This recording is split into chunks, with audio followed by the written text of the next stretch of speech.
Hey everybody, welcome to Painting Little Ones. I'm John Merritt, creator of Tentacle Kitty, and yeah, I'm going to sit here and paint a kitty right here, right now. It's gonna be cool. Hopefully everybody will join, and it should be pretty cool. This is my first like public video, so um, well, wish me luck, I guess. Alright, so I guess before we get any further, let's go ahead and let everybody know that we got stuff going on. So we'll just take a second here and post it to our Discord. Oh, I should probably update our with our Discord link. So yeah, I'll have to drop that off into the description here.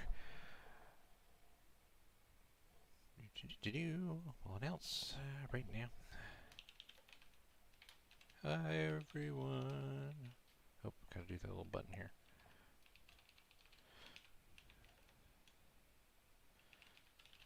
Let's see.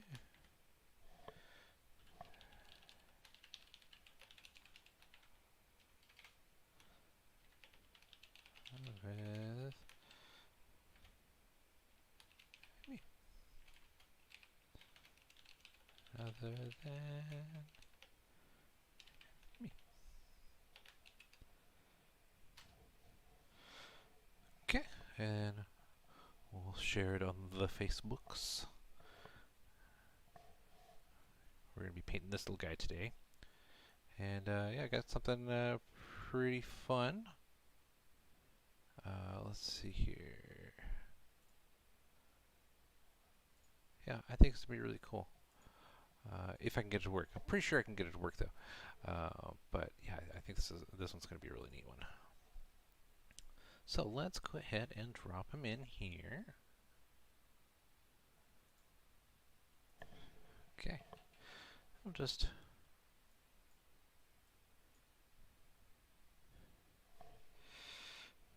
come join.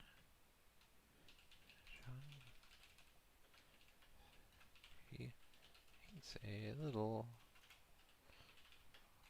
one live.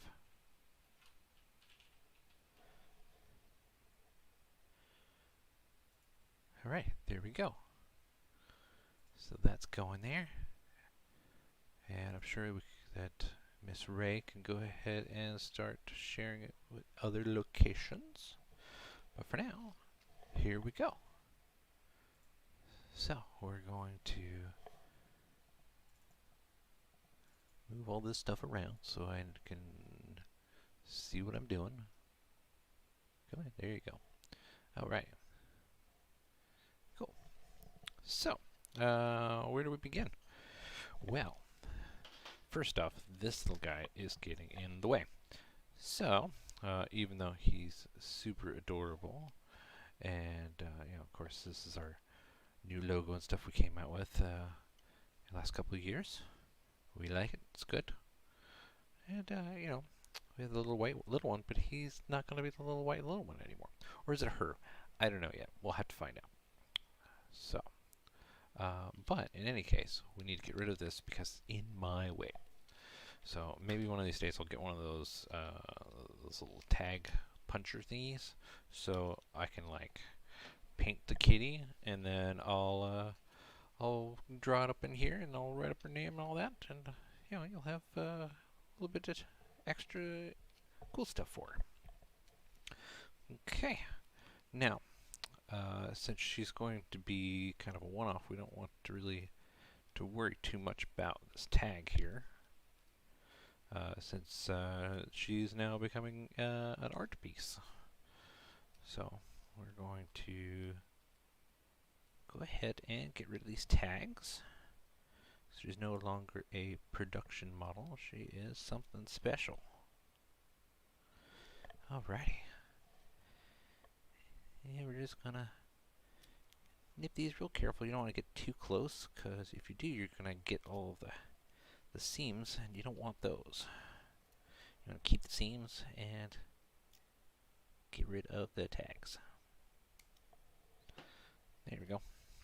Now, of course, we like to have these tags on there, but I've noticed that anytime I try and paint these guys, this thing always gets just completely thrashed. So we'll just go ahead and remove that right there, put it over there.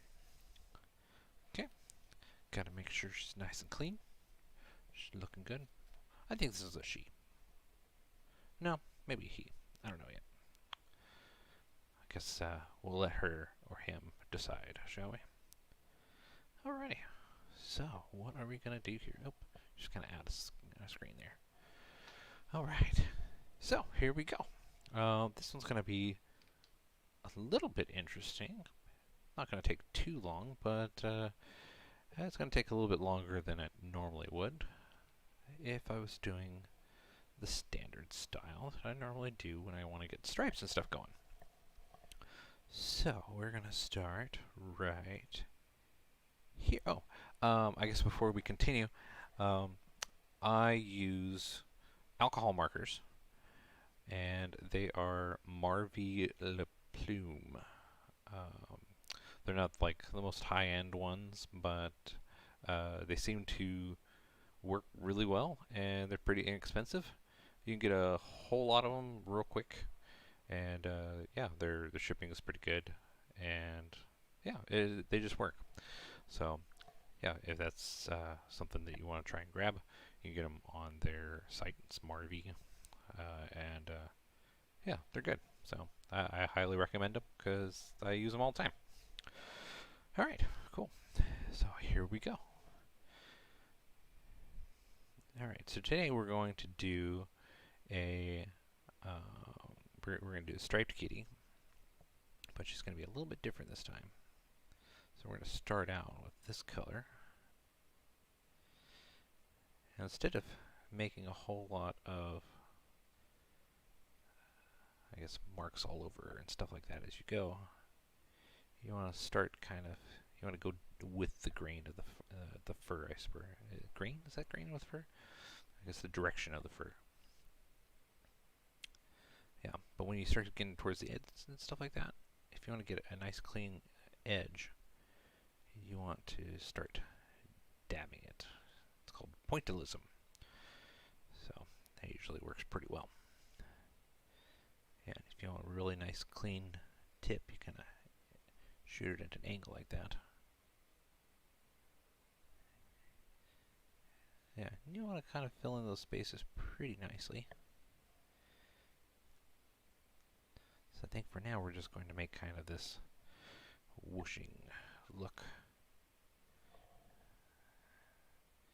Just like this. Yeah, and you can kind of line it up here. You can get bigger lines about where you want to go. And I'm going to make her kind of come down like this, and yeah, that should be good. Just like that. And before we continue, I've got to try and do the other side, so see what I can do about copying it exactly.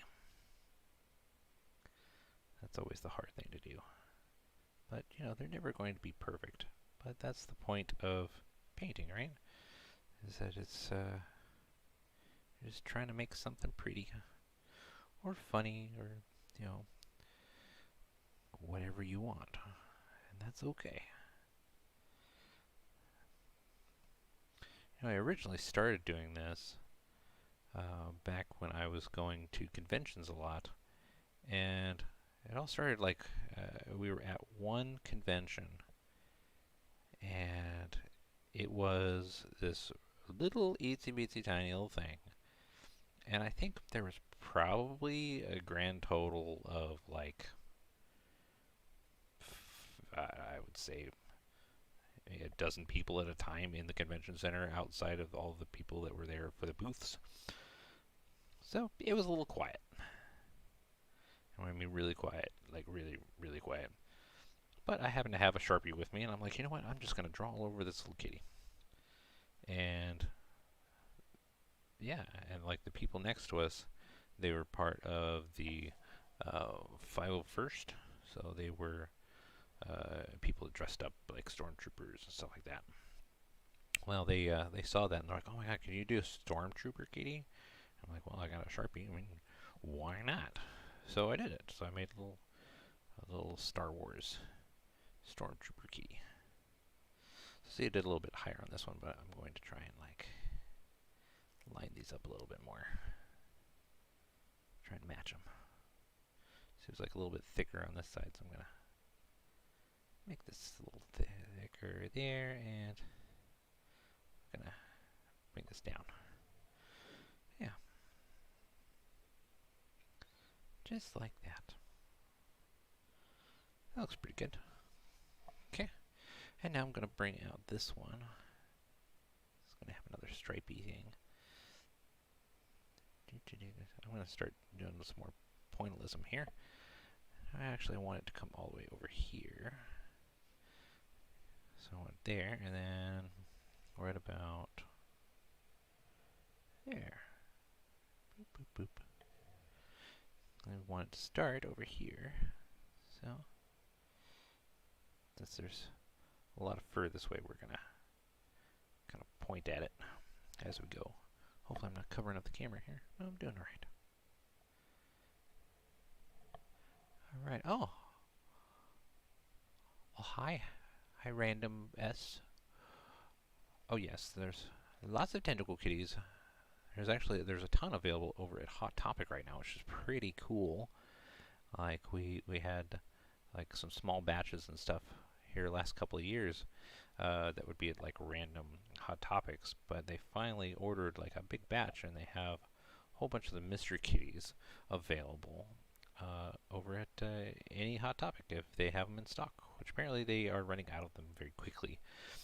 So if you're interested in those, I highly recommend going to go find one. Alrighty.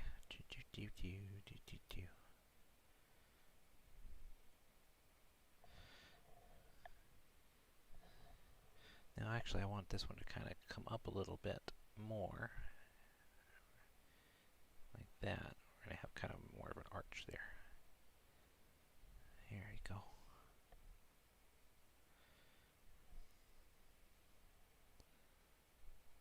There, just like that.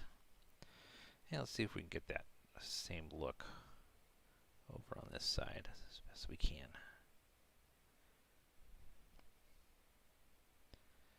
And we'll get that arch going here.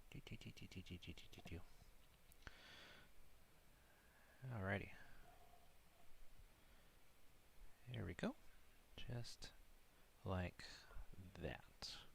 You try and line it up as best as you can. But you know, you have to remember that Tentacle Kitties, they are critters, so critters don't always have exactly matching patterns on each side. And there are animals after all, right? Just they happen to be kitties from another dimension who, happen to have tentacles. It works for them. They're sticking to it. So what I'm doing right here is I'm making their stripes. See, they, if you didn't know this, Tentacle Kitties grow their stripes when they're hunting using what's known as chromatophores. Get it? Because chromatophores. Okay. Well, yeah, moving on. Alright, and then we're going to make a little guy right here. And a little guy right here. Alright. So I've been using this pattern for quite some time now. But I really enjoy it. It just flows right. It just feels like it works.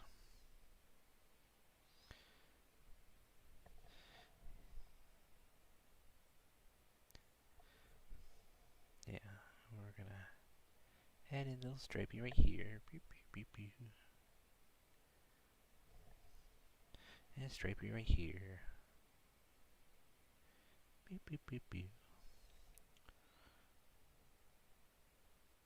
There we go.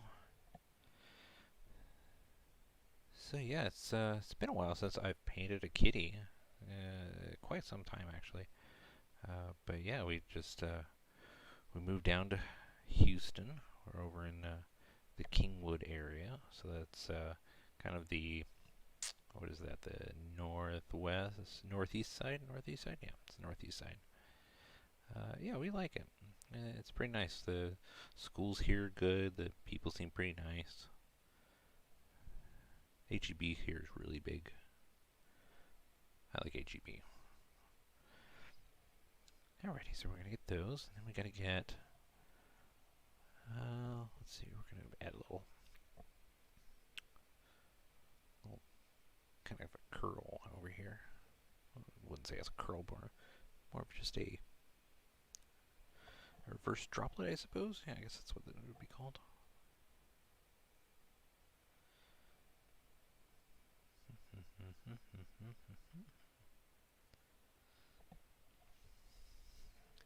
There we go.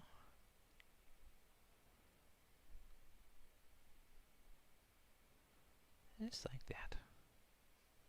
Yep, that's looking pretty good.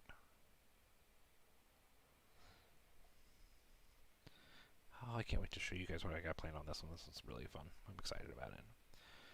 So I'm actually going to leave it just like that. I like that look to it. Normally I add a couple of extra stripes, but I like how thick this one is. It just kind of works. You know what? I'm going to give it a little upgrade on its nose here. Boop, boop, boop. Now the string here, the stitching, it almost bleeds when you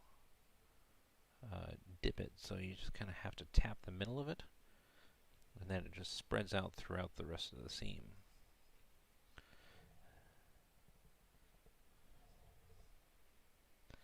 Yeah, just like that.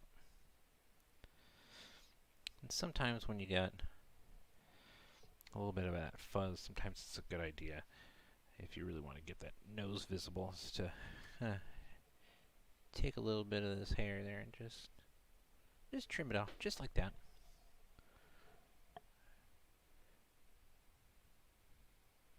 Oh, Jack Skellington one.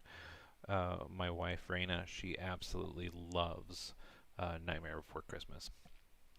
I have a hard time with the show because Oogie Boogie scares me. He's full of bugs, and I don't like bugs. Though my son, he absolutely loves bugs. He's all about every kind of different bug. He's got bug books, like he's got like a little ant farm. Well, he doesn't have one right now, but he's growing plans for building like this uber ant hill thingy. But yeah, I encourage that because science, you know. Alright, so we're going to do that, and then we've got to add in a little bit of color here. I'm going to start right there, and we'll kind of go and paint it down this way.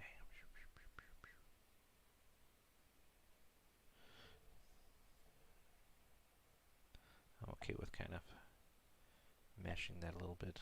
You don't have to worry about having any white in between. It's actually kind of funny.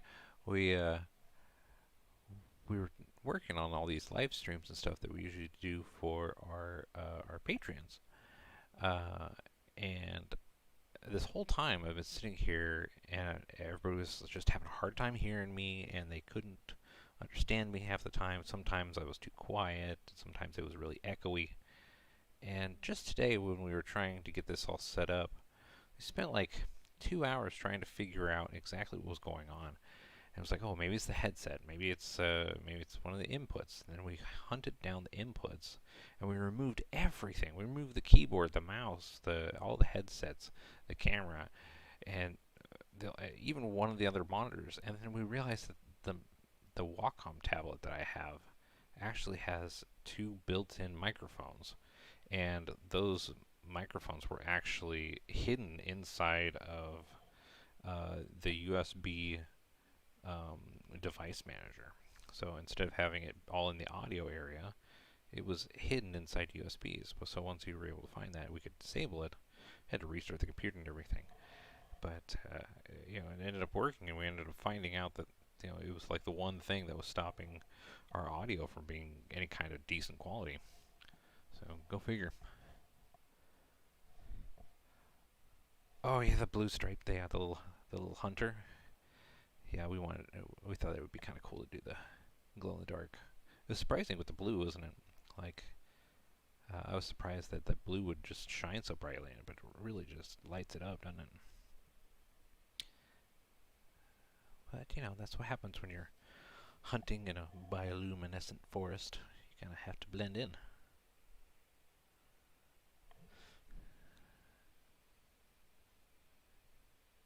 Here we go. Well, this one is going to be really interesting. I think it's going to be really fun if I can get them to work right. I do need some other colors that I'm missing, but I'm going to start with these colors. I might do it like a part 2 of this if it takes too long. We shall see, though. As you can see, it's just kind of a combination of pointillism and painting here and there. Here I'm going to make the little seams kind of come out this way, like that. Just like so. I haven't. Like that. There. Now, of course, yeah, that's good. I like that. Fill in the lines there. Okay, and then I want to add in a couple of stripes here. So I want one right there, and then another one right there, like that. Yeah. The name of Tentacle Kitty's world is called Undersky. As you can tell, their naming conventions are very literal.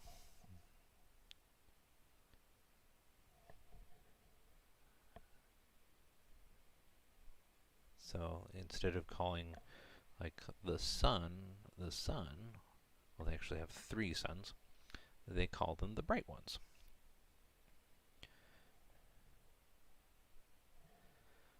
So that's another fun little fact. But Undersky is technically Earth, just a far, far different version of it. So sometimes you'll find worlds can be really similar to Earth, and sometimes they are not. And Tentacle Kitty's is not. And that is okay. They are definitely different. Of course, they have all sorts of critters, and they have different tribes and different terrains, all sorts of stuff. How's that looking? I think that's looking pretty good. Okay, let's see if we can try and copy that, huh?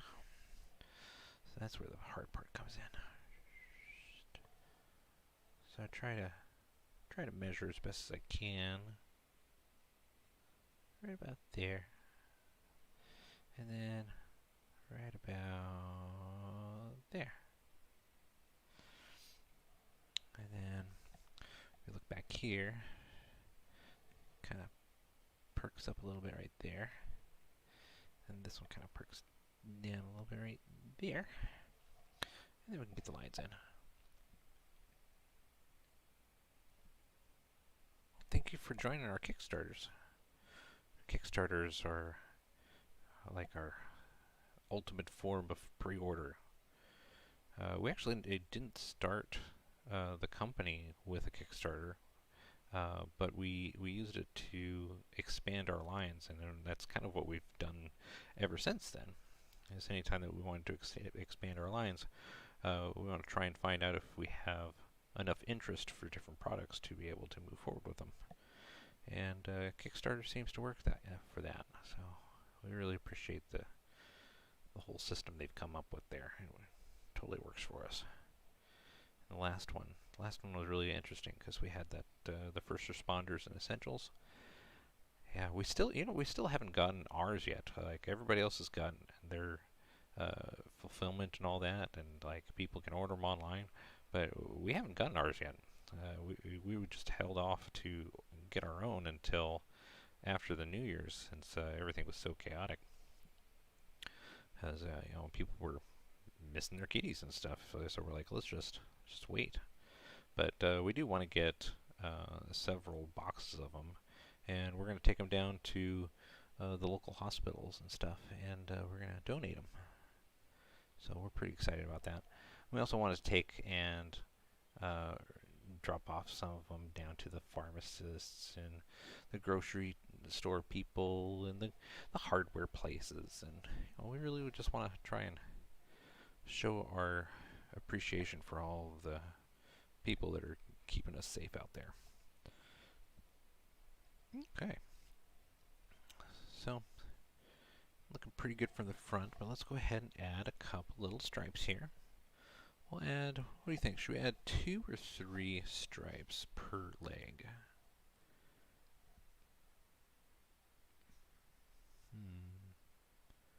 They're so soft. I love that you can just take them and you can put all of their little tentacles like this.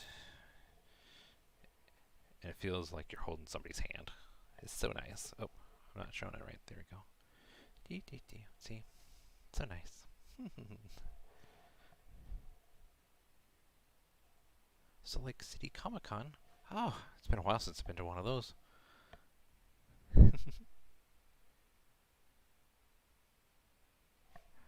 Well, I think I'm gonna do 2. I'm gonna do 2. So the stripes on these are actually really easy. You just want to make sure that you try and get the edge of it right on this. There's a seam right there, and that seems to work pretty well. And then you kind of do it on the other side over here. Boop-a-doop-a-doop. And then you just dab it.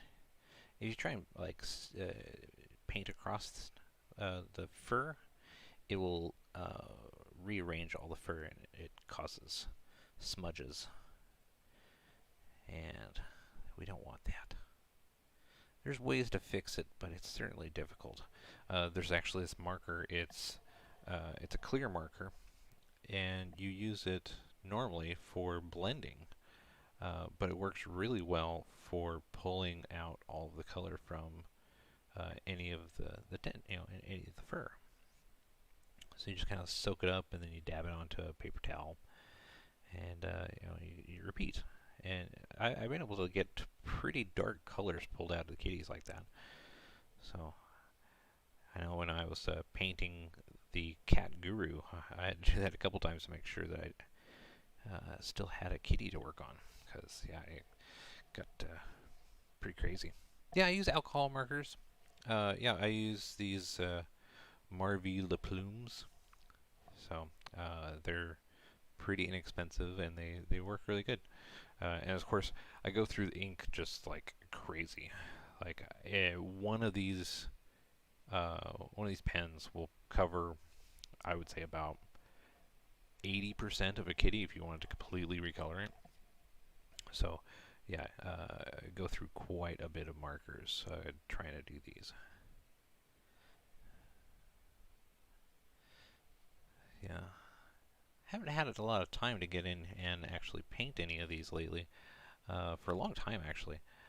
So I kind of put this whole painting kitties on hold until we, dealt with the pandemic and all that. Like we moved across country. We were in Oregon, and we were actually about to get a house over there, but of course, we had the pandemic hit, and we was like, okay, well, let's hold back, let's take a breather, and let's try and find what to do next.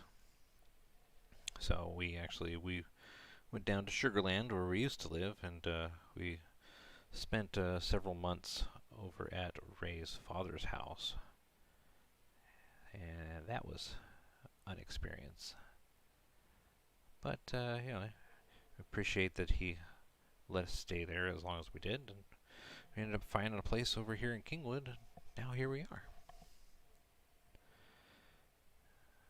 Alrighty.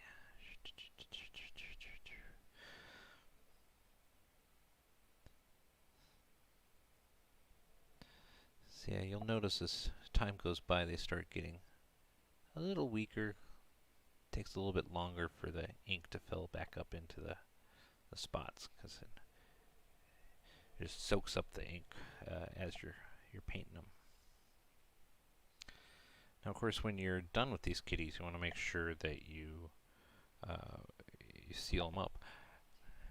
Hey, how's it going?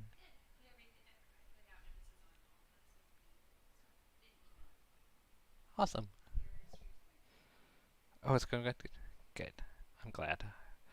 Yeah, like I was really stressed with the audio not working, and like now that we figured it out, so thank you for that. You know, I think I'm good for right now. All right. And off goes the wifey.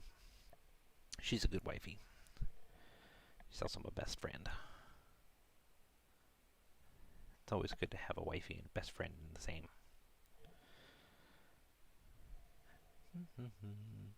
These ones just aren't quite as strong there.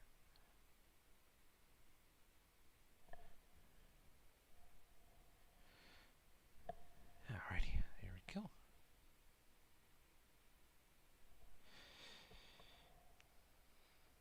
There.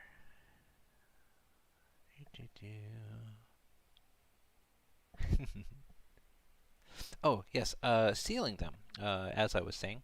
Yeah, you want to try and seal the alcohol markers.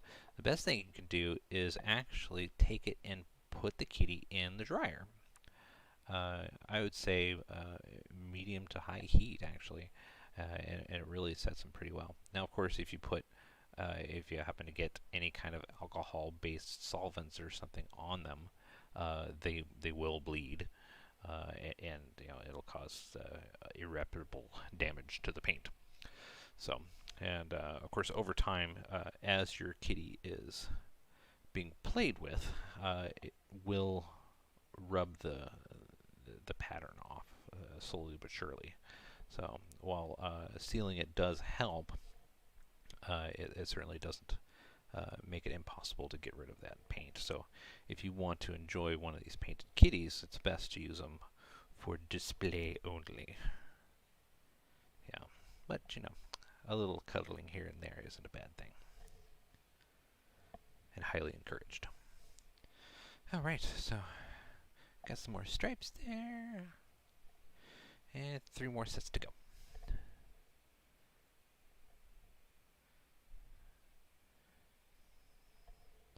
I always find these to be really just soothing to paint.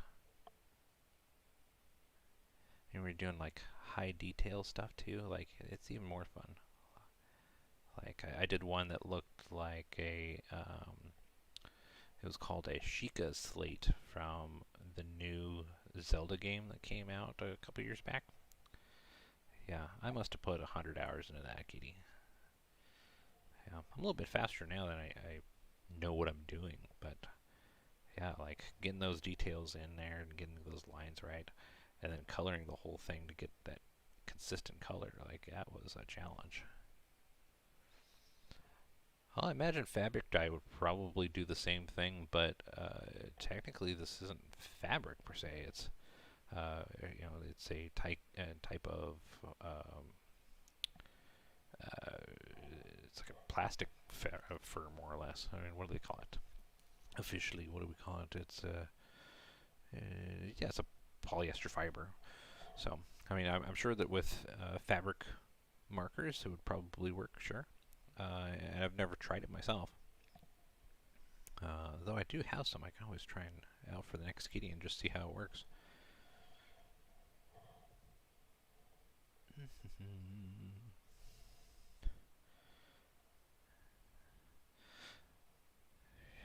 Yeah, I'm gonna go through and I'm gonna be doing a lot of these kitties here pretty soon because, of course, we did the 12 days of kitties giveaway, and everybody got their names and all that drawn in, and they got some specialty kitties, but I gotta finish them.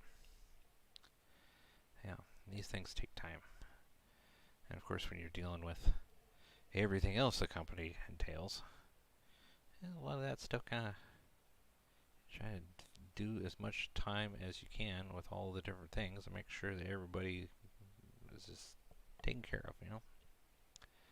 We had the Kickstarter here last year. That one went really well, and getting that fulfilled, that was crazy, but not impossible this time. Colleen, you won one of them. Oh, this might be yours. Or another one is. I don't know yet. I haven't decided which one's which.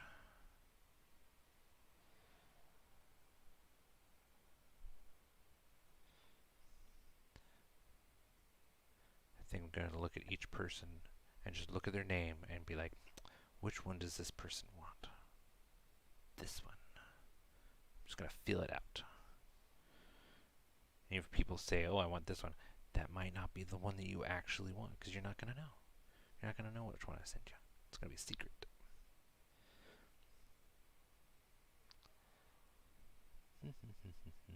Almost there.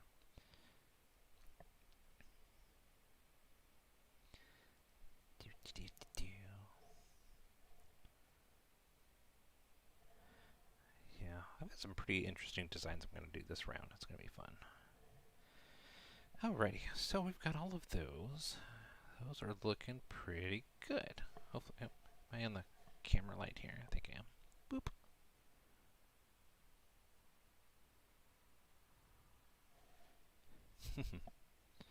Alright, so now we got to do the back here. Let's close this for a minute. Boop. Kind of let that sit. So let's take a look at her. How's she doing? I think she's looking pretty good right now. We're going to add some more stripes here in the back. And it's actually like one big, I don't know if it's a stripe per se, more like a, I don't know what to call it. I guess it's stripes. But yeah, it'll be fun. Alright, so that should have given it enough time. Let's go ahead and start painting some more. I'll scoot it over a little bit more so you guys can see it, right? There you go. I should make like a little box here and just kind of show me where it fits, where it looks good.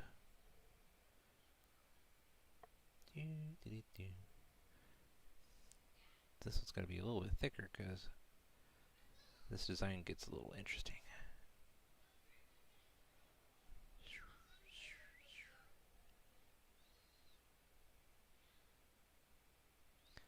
There we go. Alrighty. I'm going to get those lines nice and straight. There we go. And then they're splitting off right here. Just like that.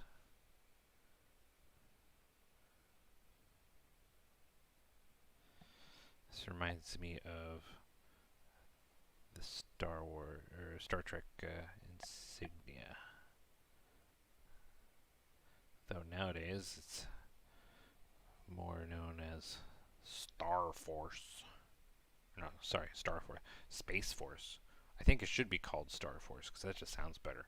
But Space Force, I don't know. It's a weird name. Could have done better, I think. But now we're changing it.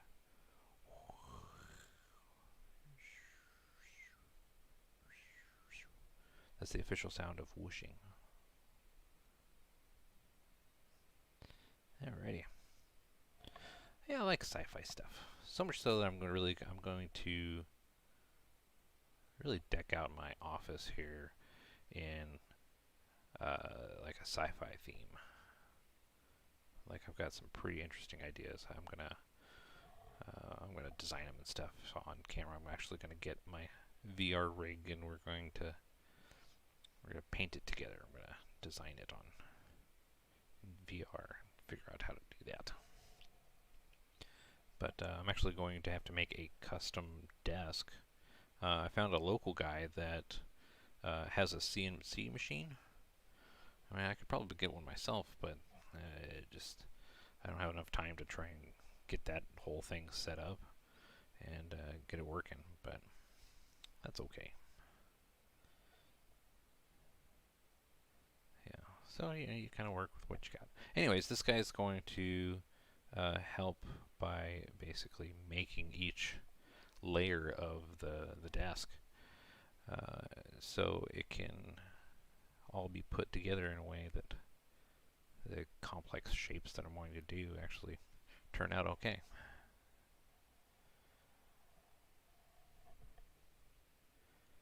Yeah, like me and my mom. Like my mom was a Trekkie, though she enjoyed the original Star Trek. She really got into the Next Generation. So did I. Which was pretty cool. I thoroughly enjoyed it. Of course, it added to my weirdness. I'm sure. You know, allowed me to think outside the box, which I think more people really need to start thinking about different options. Because I mean, we're out here in the future. We're in 2021. We need to start acting like it. But I'm really hoping that we shoot for more Star Trek than Mad Max. And I think we're on the right track with that. Hopefully. But yeah, like I've started to kind of adjust my style a little bit. I'm not continuing with the really boring t-shirt and jeans thing going on anymore. I've got a couple different shirts that I'm picking up here soon, but I'm thinking about doing like different fabrics and stuff like that that aren't normally what you would find. Uh, so like I've got this one shirt. It's like it's a red shirt, but it has like a blue reflective sheen to it. It's pretty cool. Uh, and like I got that, and I've got what is it called, a double waistcoat. Is that what that's called? It's a double vest thingy. Uh, it's funny. I'm trying to get into this whole fashion thing. I'm not really good with all the names yet, but yeah, it'll look cool when it's all done. But yeah, but I've already picked out that outfit. I'll have to like take a picture of it and show you guys. But yeah, it looks a little bit more 2021-ish than what most people wear. I'm thinking we just need to add some sci-fi to our life, and I think that would improve everybody's life just a little bit more. Add something glowy, add something metallic, add something that just isn't quite what you would normally see in 10 years ago, or even 5 years ago. Okay, so we have this thing. Wow, that actually looks pretty similar to Levia. The little space whale. You guys seen pictures of her yet? Well, we'll show her here pretty soon. But she is in the graphic novel, and you'll learn more about her as time goes by. But she is pretty cool. I like Levia. I can't wait to show her. We're actually adding Levia into the next Kickstarter, so I think you guys would really like kind of a preview of that. But I'll have to do that another time. Probably when I'm working on other parts here and there. Here we go. Get that little arch going. Just like that. Each one of these kitties always have a slight different style to so it's kind of their own tweak of a symbol,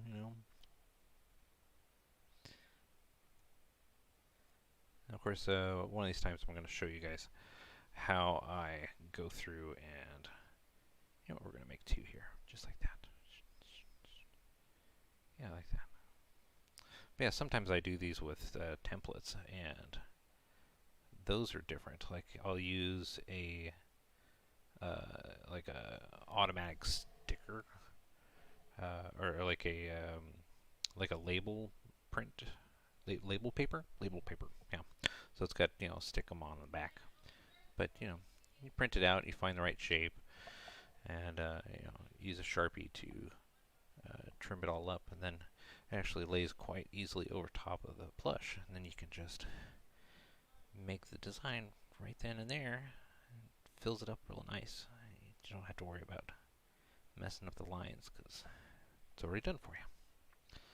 But I would say it doesn't take any shorter time to do it that way, because you have to go through and you have to carefully cut it. Yeah. I'm liking what's going on there. Yeah, maybe close that down a little bit. Okay, then we're going to add some guys here.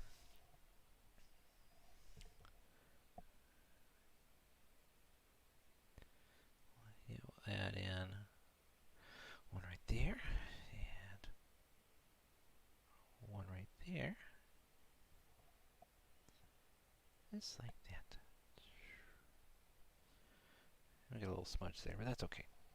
Not going to be the end of the world, because we're going to be going over top of these colors here in a little bit. Alrighty.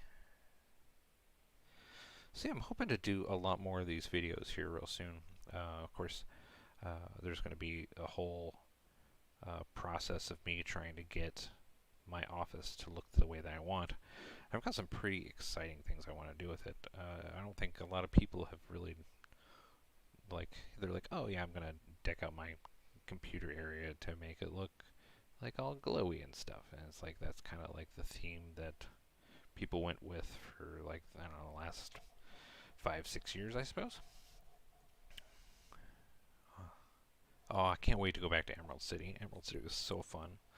I think it's one of my favorite conventions. Just the people there are so nice, and like, there's this crepe place right outside. So good. It's a huge line to wait for it, but it's so good. But yeah, but I love making the custom, the exclusive kitties and stuff for Emerald City. Like last year we did the ramen kitties. A little chaotic with that whole thing, but I think that for the most part we got them all fixed up. Let's add a little stripe here. I'm gonna add one right here, just like that. Yeah, I wonder what we're gonna do next year. Next year should be interesting, because or actually this year. This year they're doing Emerald City in December. I'm not sure how that's going to work, because December. I mean, there's a whole bunch of conventions that they want to do in December, and I'm not sure if that's going to go over very well. But I mean, I suppose it's better than just not having the conventions at all. But I guess we'll see how everything goes. I imagine that we might have some issues with this whole pandemic thing for a while. But who knows? Maybe with new leadership, maybe we can get things moving.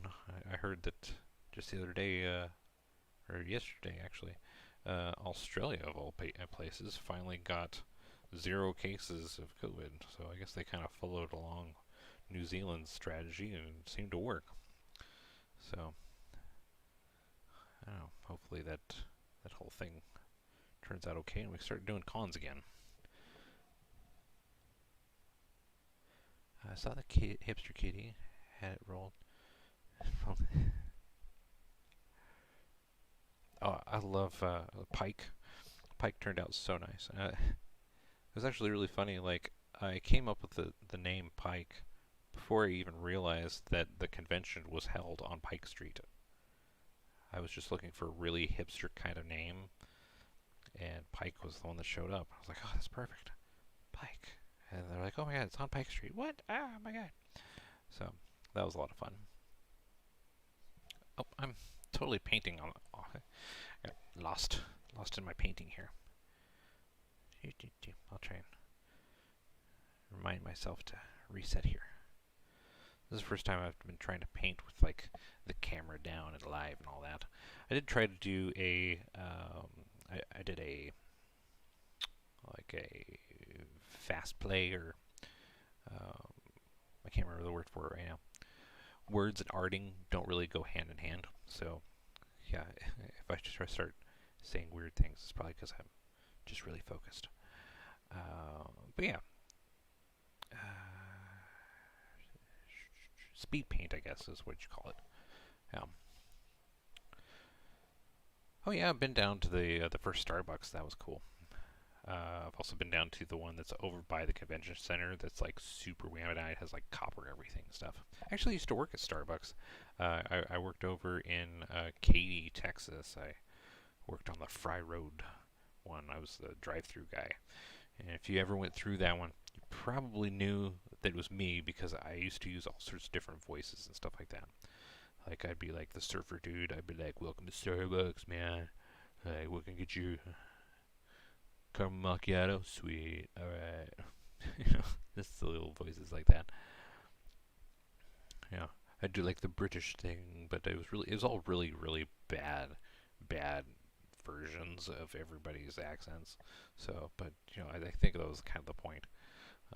Is I just owned it. I was like, yeah, I'm not good at accents, but that's okay. It gets people to smile, and I guess that's kind of what I've always really wanted to do. Is just want to make sure that people are smiling, and you know, Tentacle Kitties can do that. I like that. Of course, Tentacle Kitty always started because I was trying to make my wife, then girlfriend, smile. So I made her something cute, and you know, she was always really into tentacles and stuff like that. She was studying marine biology, and she was like, just showed up one day after class, and she's like, "Tentacles, they're the coolest things," and she just went on and on and on about all the different types of like tentacles and why some of them are like more like tongues, and some of them are like legs, and like so on and so forth, and like octopus, they don't have tentacles technically. They have arms, but they're still considered tentacles. And like squids, they have 2 tentacles and 8 arms. So go figure. So there's a lot of different things on them. So let's see. I think that's looking pretty good. I kind of like the idea of adding. I'm gonna add one more right here. Yeah, I like that. Right there. Let's add a little dot. Dot, dot, dot.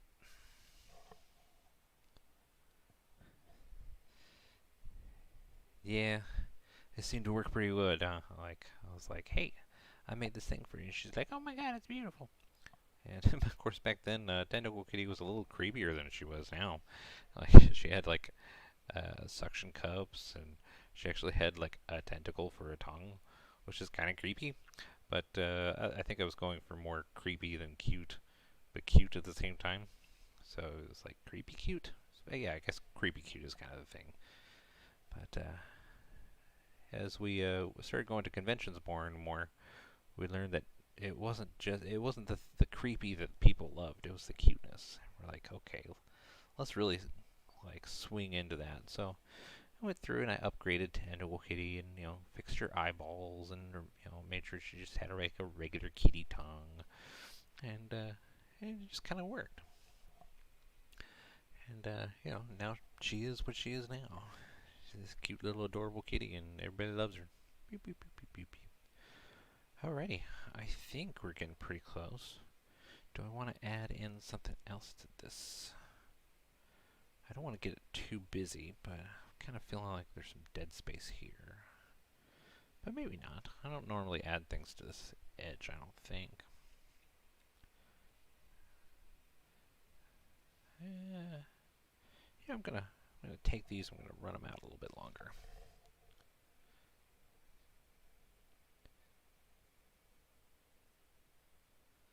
Yeah, there we go.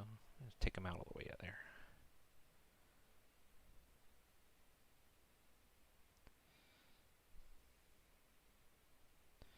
Just like that.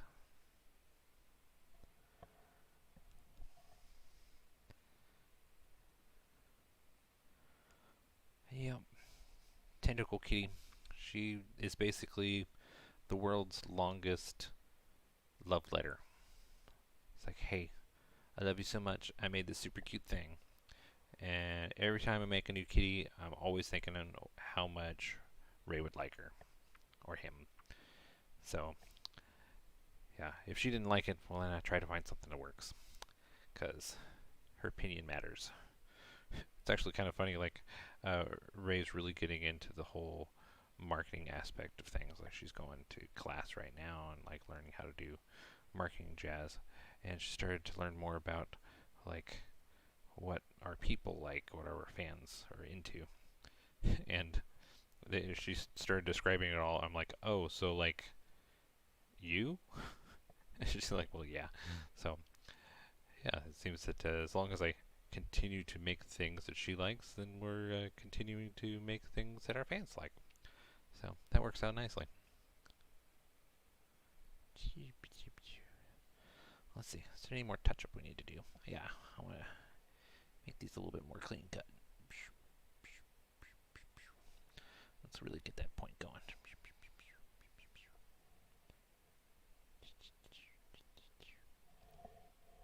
Yeah, there we go.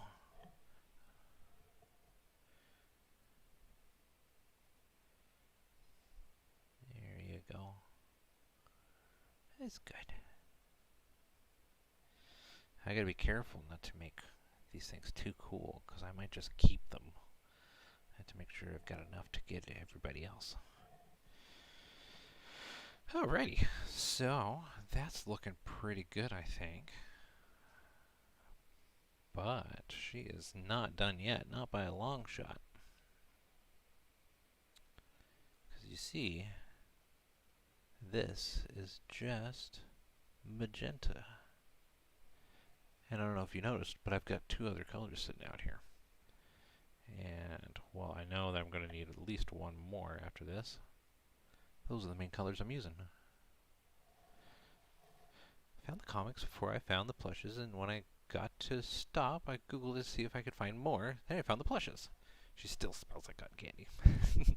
I know, right? Yeah, we found this company. It's actually the company we found is over here in the United States, over in New York, I think. They came up with a new chemical, or a new material. And it's like a plastic, but it's non-toxic, and the smell that they like infuse into this stuff, it lasts for 30 years. Now, some people have said that you can dilute the smell by running them through a what is it called? A dryer. Yeah, that's the thing. A dryer. If you put them through a dryer at high heat, it looks like it kind of like disperses the scent a little bit more. So if that's something that you guys ever wanted to do, is try and get rid of that smell, put it through the dryer. Otherwise, I wouldn't recommend that. Though I did find out through some of our other fans that you can put the kitties through the wash and it doesn't destroy them, which is really good. Because I know that some people get all sorts of stuff on them when they get old. And I mean, the last time that we went down to Hawaii, of all places, we went down to a convention in Hawaii. This whole family came over and they had all of their Tentacle Kitties, and this little kid had one of the first edition kitties, and it that wasn't even pink anymore. It was very, very loved. So that was pretty cool, like seeing a kitty that had traveled like all the way around the world and back again, and was still kicking. That was pretty cool. Yeah, I thoroughly enjoyed that. But yeah, I'm rambling now, and that's okay. I guess that's kind of the whole point, is that just keep talking and just keep enjoying the whole thing, right? So we're done with this color right now. So we're going to put it over there. All right, now which one do I want to start with next? Blue or yellow? What you guys think? Blue or yellow? Yellow or blue?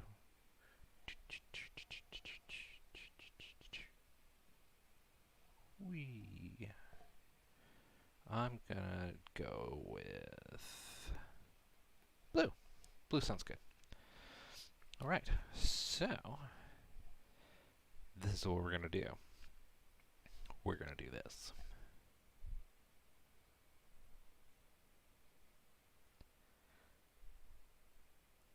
Just like this.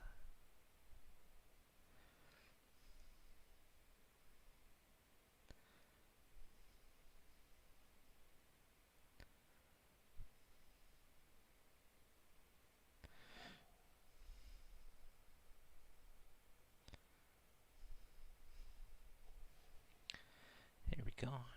I have to do some pointillism on these.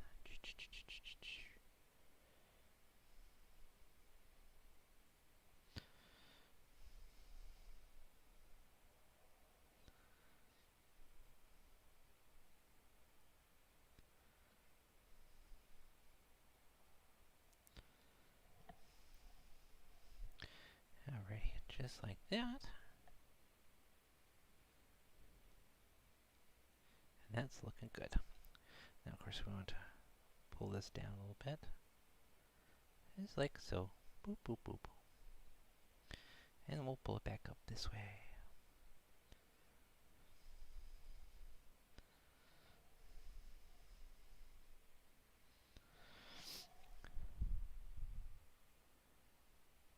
You have over 200 Tentacle Kitties now? That's awesome. That's so cool. I have a few amounts myself, but a lot of them are in boxes right now. We've got to get them, basically, we got to get them all out of the boxes and into display cases, but we need display cases. We don't have any.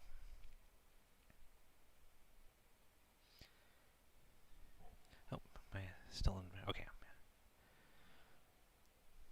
Just want to make sure I was still in view for you guys.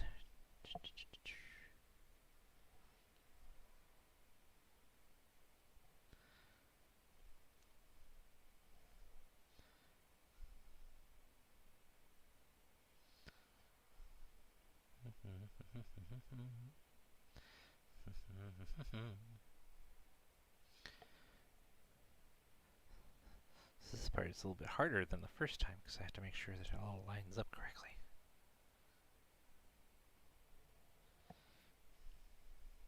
I think I might come back with a darker color to really get that color change in there.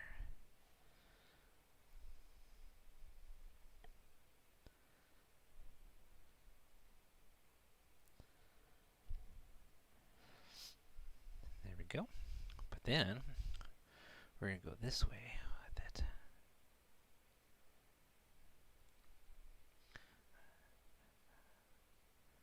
I don't know if you've noticed by now what I'm doing, but this should be interesting.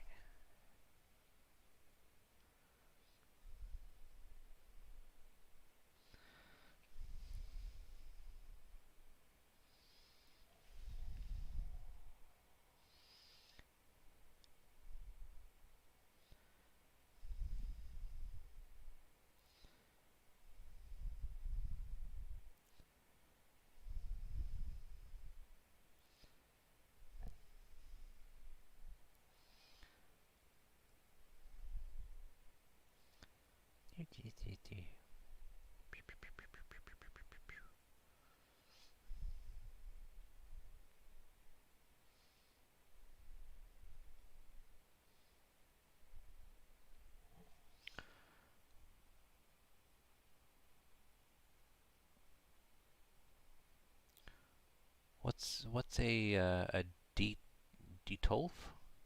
I don't know what a detolf is, but that sounds interesting. But you build them? I'm very curious.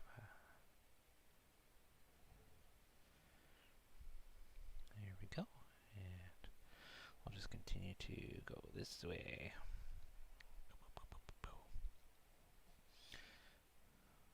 Hopefully guys are seeing this okay. Yeah, okay.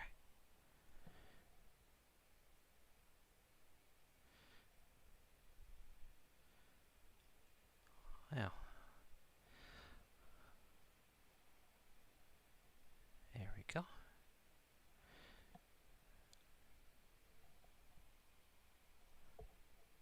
Oh, okay. Yeah, I want a glass display shelf. I think that would be ideal for displaying the kitties.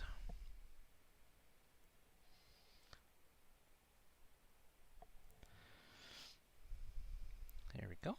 Let's see if we can get this other one here looking where we want it to go. Just like that.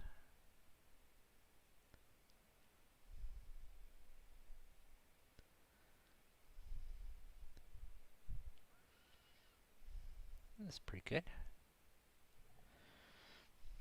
I'll do the same for over here.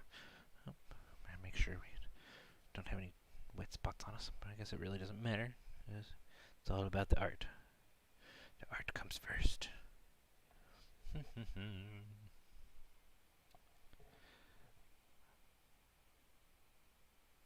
Oh, it's from IKEA. I'll have to look into that. Like, I know that I want to get an IKEA, like, case thingy. I guess it's actually, like, it's not really a case. It's like a kitchen counter, more or less. Or like a kitchen shelf. Yeah, I guess it's a kitchen counter. But, yeah, I want to use it for my 3D printer. Alright, and then we're going to go...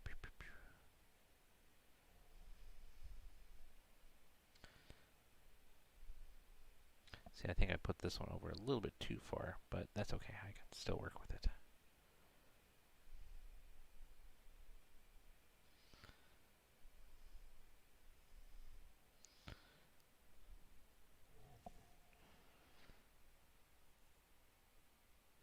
Oh, that's nice. It's a good price for a shelf like that. Okay, that's looking pretty good. Okay, and then we want to start working our way this way.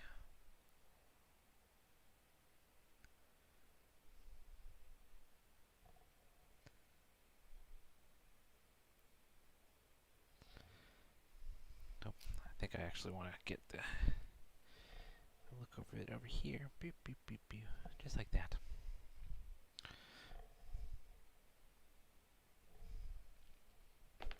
And then I want to get these parts touching here, just like that. Just like so. Just want to dip it into each other.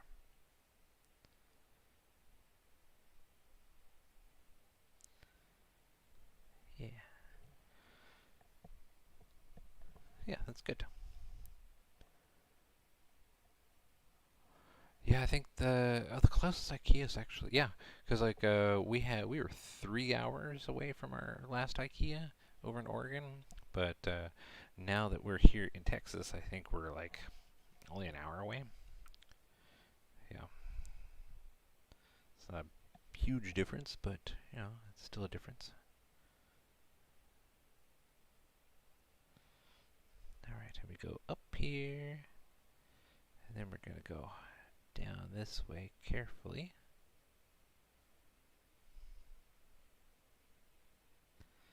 And we're actually going to go over the ear a little bit.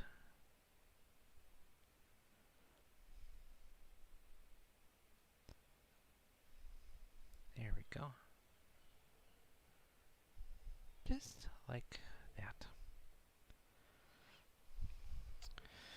And we'll add in the little blue over here.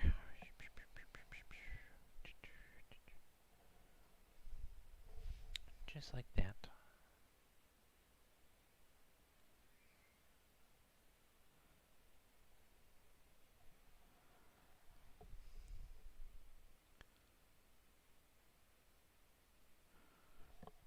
So, yeah.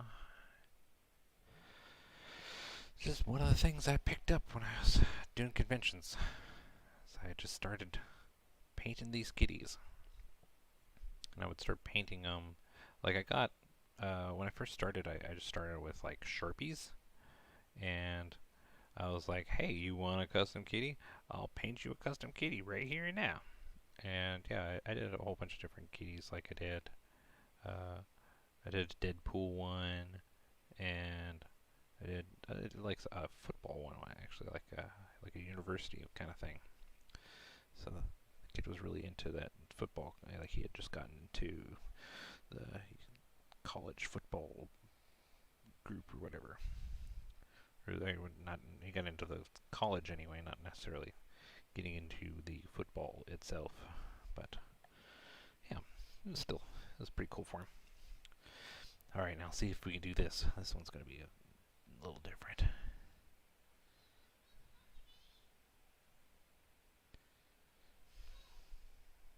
Just like that.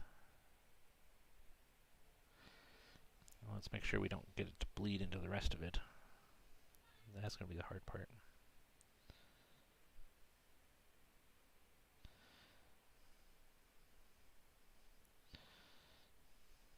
There we go. Not bad, not bad.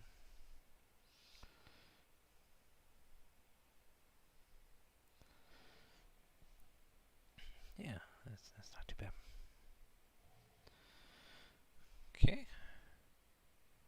That's looking pretty good so far. I would like some more red over this area. I think I kind of want to fill that in a little bit.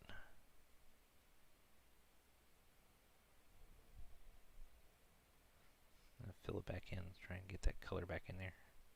Sometimes when you paint stuff, it kind of causes a weird, kind of sucks the color right out. I'll make that one a little bit bigger, and we're kind of overlap it. Just like that. Yeah, that's not bad. Okay, I guess we'll continue on.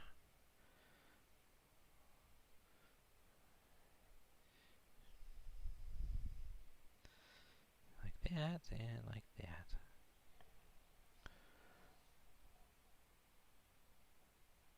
Hey, how's it going? Yeah, it's going pretty well over here. Just hacking away, painting some kitties.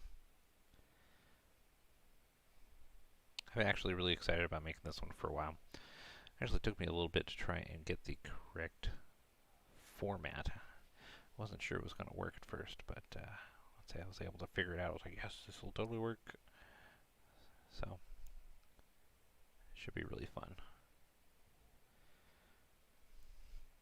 Fun fact, I actually made video games before I did Tentacle Kitty. Yay, Danielle's coming back. Yay. That's awesome. That means that things are doing well. And that is good.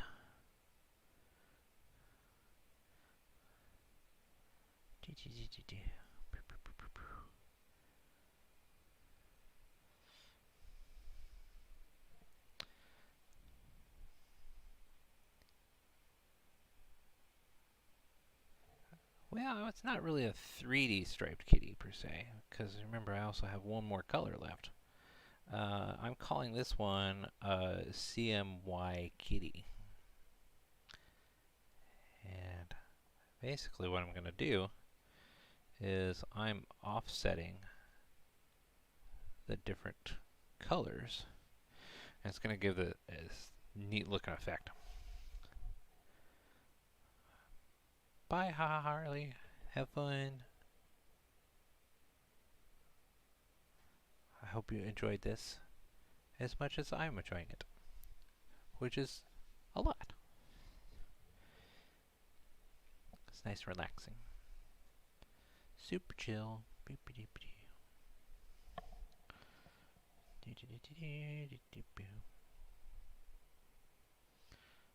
going to go right along like that. Oh, am I still in line here? Yeah, we're good. Just want to make sure I wasn't missing the mark. But yeah, I worked at Sony for a little bit. That was my last video game gig.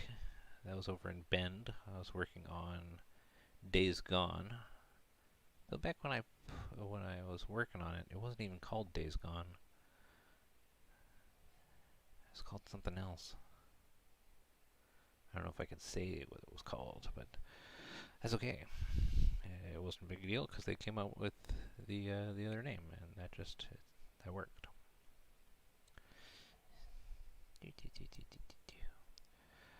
But I did the UI on that one.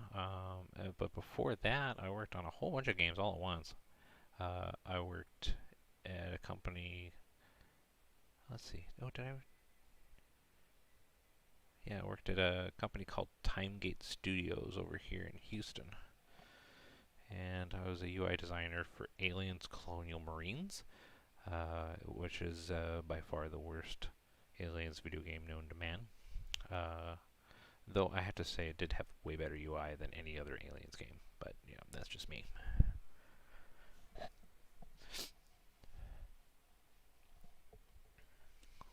Let's see here. That's looking pretty good.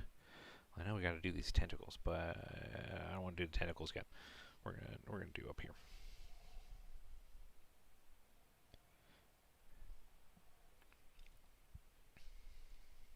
And we're going this way with it. So.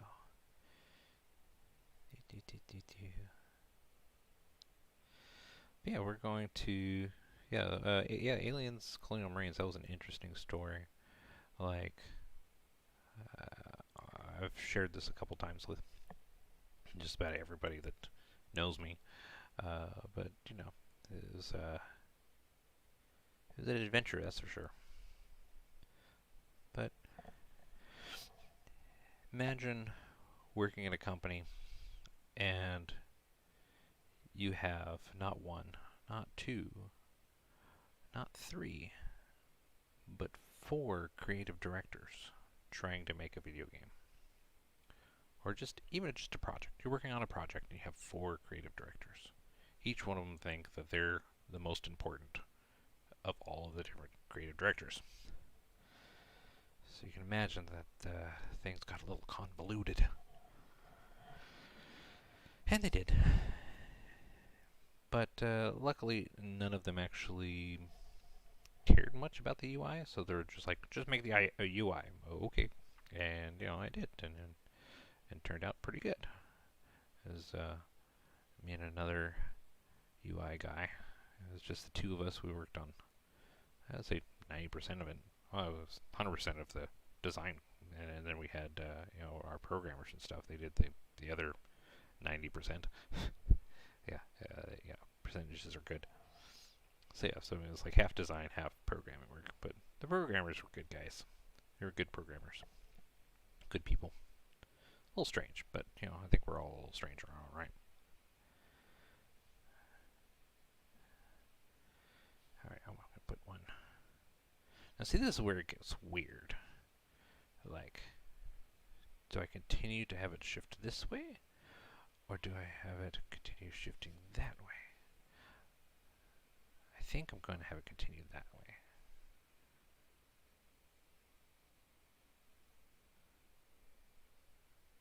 Yeah, I'm going to have it reversed.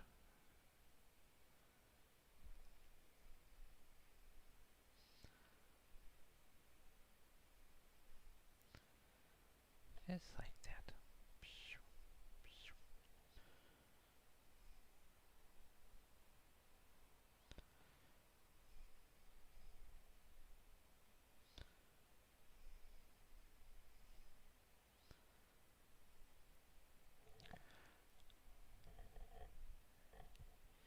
There we go.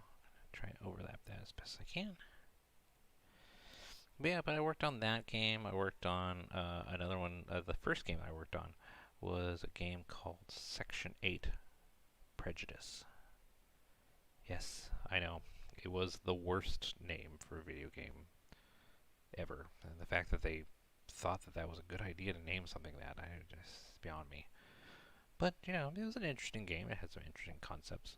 It was back during the PlayStation 3. But, you know, it did its job, I suppose. It's a good game. I mean, it was fun. I enjoyed it. But, I never really got the recognition it got, or it should have gotten, because you know, all the different mechanics and stuff that they built into it is basically what Titanfall turned into. Like all that, you know, launching mechs and stuff like that. That was first done by that company with that game. But you know, they just quietly like, oh, we made this game, and like, it's so unique, and we're like, hey, we made that. But you know, by that point, I think that Timegate was already dead, so it didn't really matter. They had lost a fraud case, which was a long story, but you know, they ended up missing some money, and The publishers were like, "Hey, where'd the money go?" And they're like, "I don't know." So, they had to file for Chapter 7, which is really interesting because I got to sit there and watch that whole process as the company died, which is unique. But I also worked on another game during the time where they were trying to fight that. It was called Minimum, and it actually was supposed to launch the day that the company shut down. And Atari ended up taking it over, but they never really did anything with it. Actually, it did launch, technically. I think you can still technically download it because it was supposed to be free to play, but it's just like, it's a weird graveyard of a game. It had some interesting ideas and had some promise for it. It was certainly a unique looking game, but just didn't work out.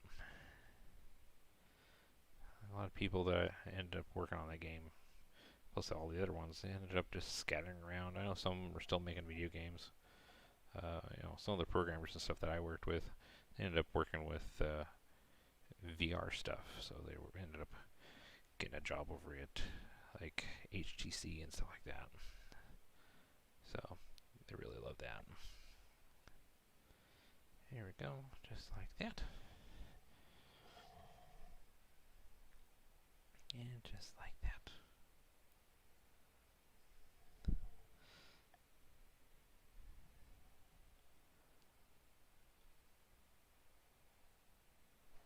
Oh yeah.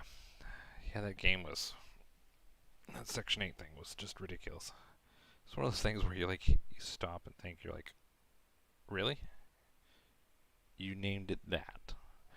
Now, I always believe that every single company should have a janitor. Just a guy. He doesn't actually clean up much. He just sweeps right in front of the meeting room, like the conference hall. And he just sweeps. Just sweeps.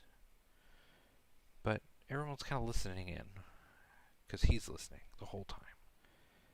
And when someone comes up with a bad idea, and he goes,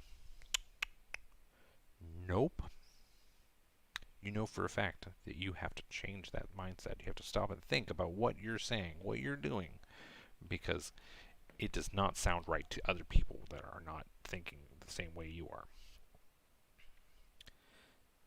And I think that that's a requirement for any company to succeed. Yeah, that's looking pretty good. Bling. Okay, let's get that blue on those tentacles and then we'll move on. But yeah. Actually, I knew a guy that was president of a company, but anytime you looked at his LinkedIn account, it was labeled as janitor. It reminded me of that every time. Just that one guy sitting there in the hallway. Nope. There's a lot of gas stations that have come up with some really bad names for their sound, and they just had the janitor. They would have known. That name is a bad name. I'm sure that you can probably think of a few. Oh no, I've got ink. I've been inked. The only time when Tentacle Kitties actually ink is when I put it on them.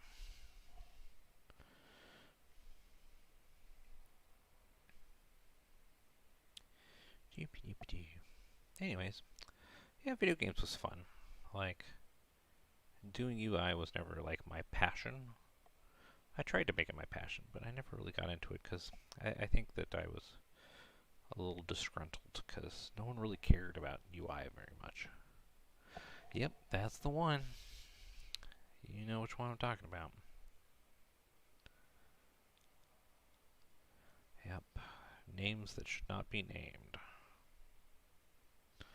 Though I have to say that there's a brand of burgers over here in Texas called Whataburger. And while they're pretty good for being cheap burgers, like you're like, Whataburger, it's the best. Well, it's the best fast food burgers you can find, if that's the only thing you can find. I mean, I think it's better than, what is it, In-N-Out? In-N-Out Burger, I don't see the appeal. I've tried them. I just, I don't get them. I mean, if you're ever down here in Texas, try Beck's Prime. They have killer burgers. Though the best burgers I ever had was actually a small little place in Bend, Oregon, called the Pilot Butte Diner. Unfortunately, it no longer exists due to the pandemic, but they had the best burgers I have ever had, and they are actually officially the best burger in Oregon. I beg to differ. I think it was the best burgers anywhere, but I guess it really doesn't matter now because they're not the best at anything because they don't exist. Though before that, actually the first place that Ray and I went and had a mini date, I would say, we went to this place across the way from her apartment complex, which, was soon going to be our apartment complex. It was called CH Burger, and it was a Chinese burger joint. It was a little ma and pa shop, and they had the coolest little burgers. They had one called a bonsai burger, and it was like, it was, I wouldn't say it was teriyaki. I guess it was teriyaki, but they had like bean sprouts and like all sorts of stuff in it, mushrooms and stuff like that. But it was really good. And they had like a pizza burger and like they had like the regular Chinese food kind of stuff, like the basics. But you would get like an egg roll with your burger, or like you could ask for like noodles and stuff like that too, instead of fries. So it was fun. Yeah. Zombie burger. I don't think I've actually tried zombie burger, but I think I've heard of it. I'll have to try it when I'm out and about, if I ever get a chance. If any of us get any chance. I don't know, maybe they'll lock us down again. At least they could like try to stop the pandemic from being a pandemic anymore. I don't know. We'll see. See how that all works. I think that we need more education in this world, especially here in the United States. Just education seems to drop the ball with several things throughout the years. Maybe a little bit extra education might do them some good. Even people that have like graduated from high school, maybe they need to go back again, learn a couple more things, like cult mentalities and stuff like that. Ah, look at that. That's looking pretty good. Alright, now we're done with blue. Off to the next. Alright, let's see if I can do this.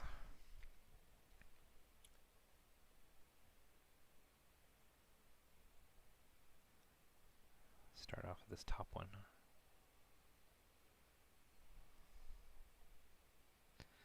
Now it's going to get a little hard because I've got to try and make sure it matches as close as I can. And it's going to come out here on this side.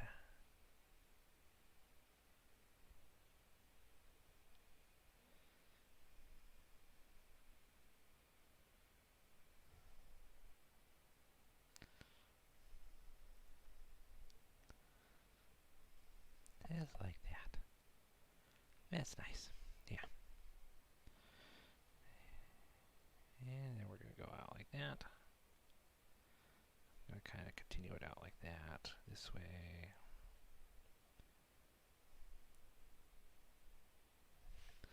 I'll make sure I'm doing this right and covering, not covering stuff up.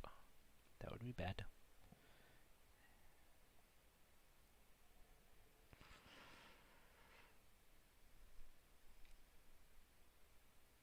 Hope you can see here it's kind of picking up colors. We're going to start kind of being careful with that.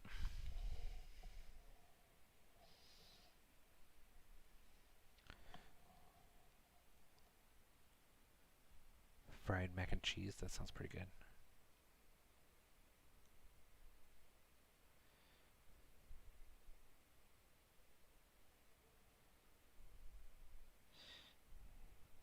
Yellow tends to be a very busy color. If you're not careful, it picks up other colors very quickly.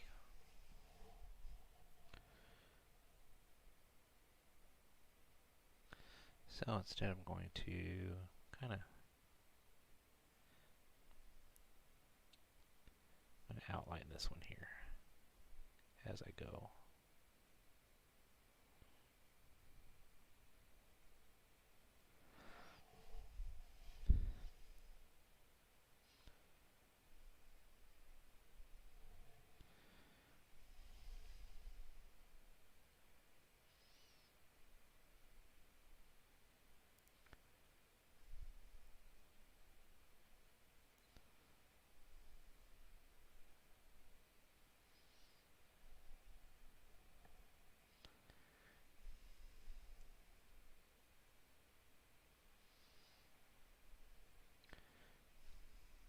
There we go.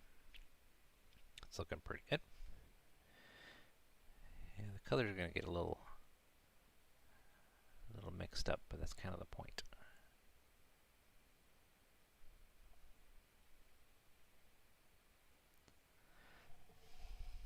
Just to make sure I pick up that color. Make sure it doesn't get too mixed up.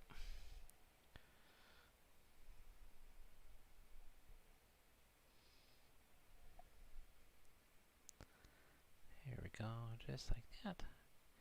And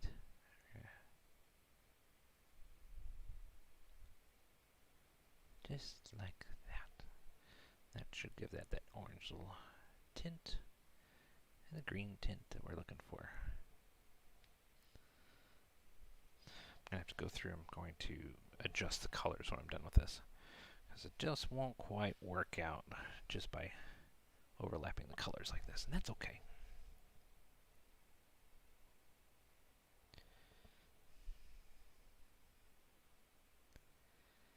Here we go. Let's try and get that second nose going. And then we're going to overlap.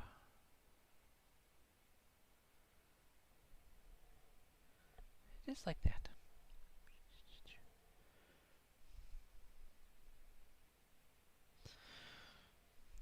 I'm almost considering adding like a little orange to get an outline for the red, for the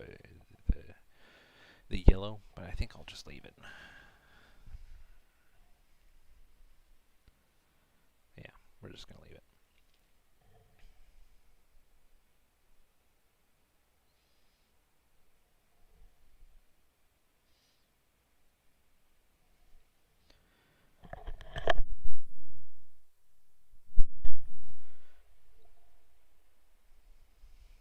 You know, actually, another place that I really enjoyed over in Oregon, burger joint, it was a place called Burgerville, and they had like fresh Oregon produce and Oregon raised beef, like all sorts of stuff like that. So they were like very into the whole Oregon first kind of thing, which it worked. It worked for me. Actually, they have really, really, really good sweet potato fries. So good.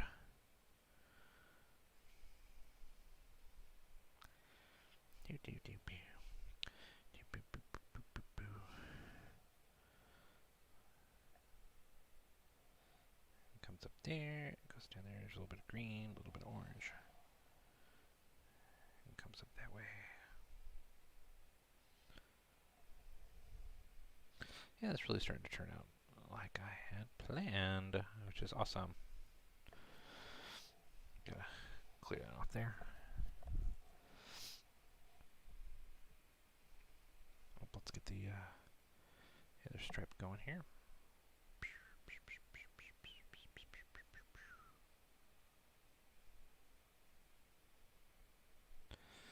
There we go, just like that. And we'll add in these here.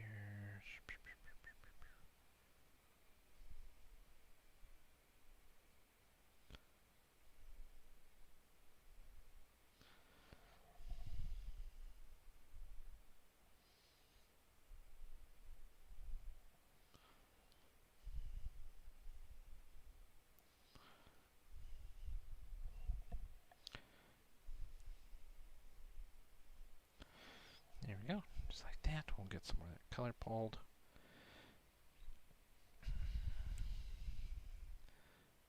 There we go. I'll be careful to touch her. And yeah, I've decided it's a her.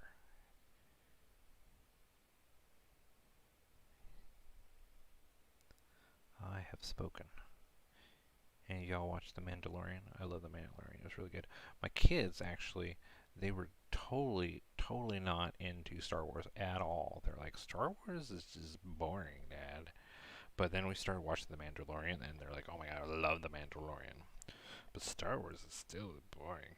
But then we started to watch episode 1, and they started seeing like the references that were from The Mandalorian that were like, for us, we would go like, oh, that's from episode 1, oh, that's from episode 2, so on and so forth. They'd be like, oh, look, that's the robots from The Mandalorian. So that was pretty funny. Okay, there we go. We'll add these in there too.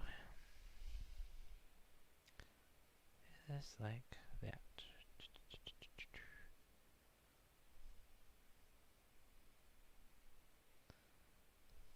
Actually, it should probably be more closer like that, but it's alright.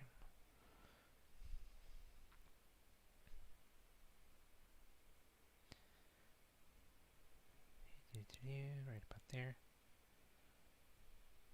That's pretty good. Yeah.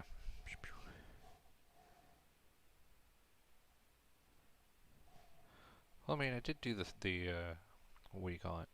Stormtrooper Kitty, the hand-painted one. But, I mean, we get a hold of Disney and be like, hey, we want to do the thing, then, you know, maybe we can talk about that.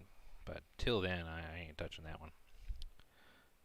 I have to make sure I keep my IP safe. That's actually kind of a weird thing I happen to do, is take care of your IP and make sure things don't go south, you know. So yeah, you gotta make sure that nobody's trying to steal your copyright, even if they don't know any better. Even if you don't want to tell them, it's like, sorry, you can't do that. Like, you still have to do it, which is can be a little frustrating, because some of the people that are like doing things were like, well, you really can't do that, you know. So you have to deal with that whole thing.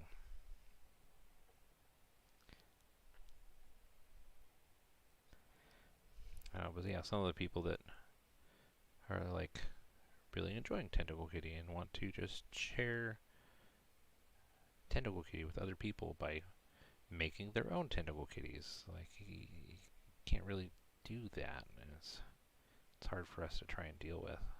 It's not something that we want to do. We don't want to tell people you can't do things, because if they do it, then it destroys our copyrights, and then anybody can take the stuff and, you know, they can steal our IP, which is, you know, obviously not something anybody else wants to do.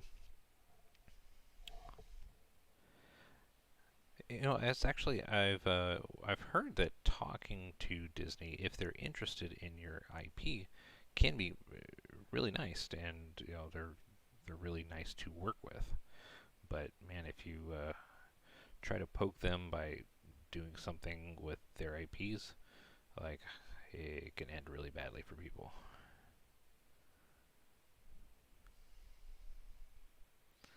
So don't do that. Don't do it.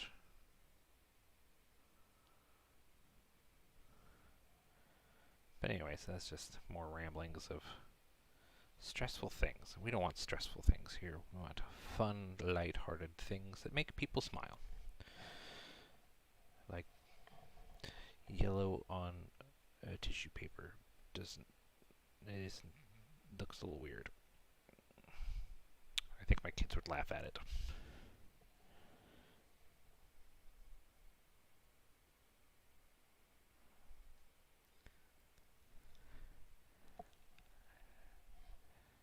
Here we go.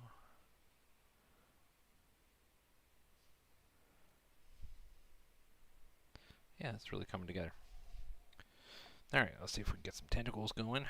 And then I gotta go and do the last little steps, adding in the right colors into where it's supposed to be.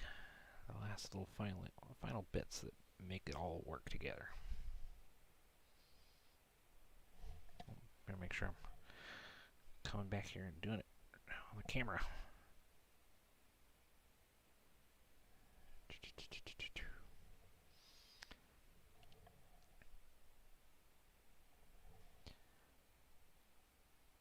Oh, cosplay is totally okay. So the basic rules that everybody should follow when it comes to doing things related to Tentacle Kitty, or any IP really, is one, don't take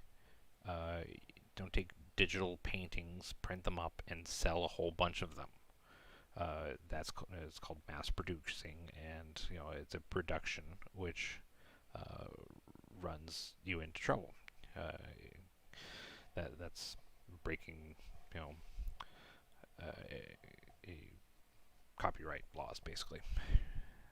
Now, if you hand paint something and you sell a one-off, that is okay.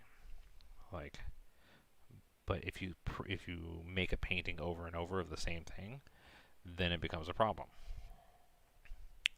So yeah, one-off paintings totally acceptable. You can make those individual kitties all day. But when it comes to making something and then printing massive amounts of them and selling them, that's where that line is crossed. Cosplaying, you're not selling anything. So as long as you're not selling something, then it's okay. Yeah, so cosplaying, cool. Hand-painted stuff, definitely cool. Mass production of items, not cool. That's where the trouble comes. So it's always good, and it's like, you see these people over in like Artist Alley and stuff like that when you go to conventions, and they're selling stuff from Marvel and DC and all that kind of stuff. And for some odd reason, they think that it's okay to do that because it's their own representation of the artwork. But that character is still somebody else's character. And they're mass-producing objects to sell at a convention for money, for profit. That falls under IP infringement. So most people in Artist Alley are doing bad things, basically. They're not supposed to do that. And yeah, unfortunately, they try to interpret the laws in ways that it doesn't matter to them. Now, of course, for major companies like Marvel and DC and stuff like that, their whole idea is what they don't know won't hurt them. But the moment that they know about it, then they have to do something about it. We actually ran into that before when we were working with Dark Horse, when we were working on the coloring book. Somebody else ran into an issue before that kind of overlapped, and since they knew about it, they had to act on it, and they had to basically protect our IP because they were working with our IP. So that was a whole thing. It's really unfortunate, but we got it solved in the end, and we moved on with life. But it was sure stressful.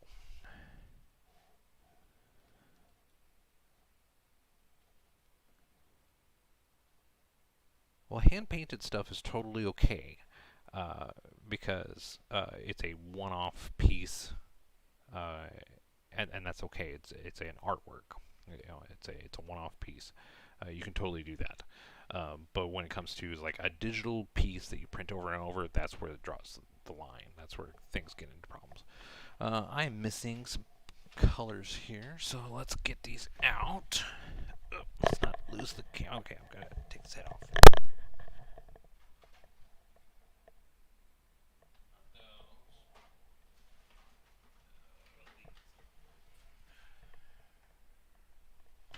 Okay, probably needs this one. That one there.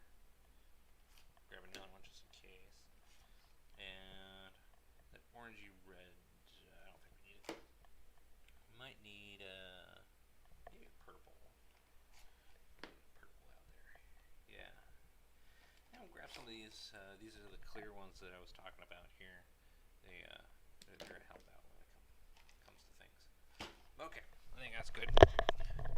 All right, where were we? All right, so we got these designs and all that. They look great. We're going to use some black here.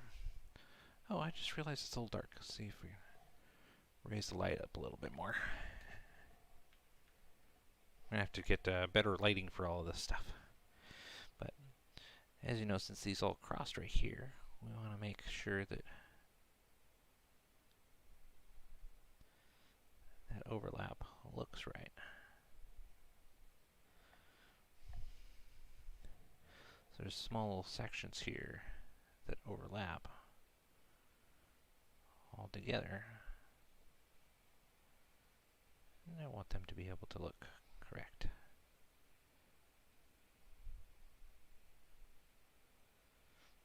Well, as best as I can anyway.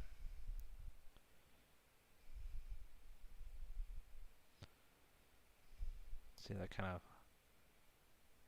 brownie color kind of faded out a little bit.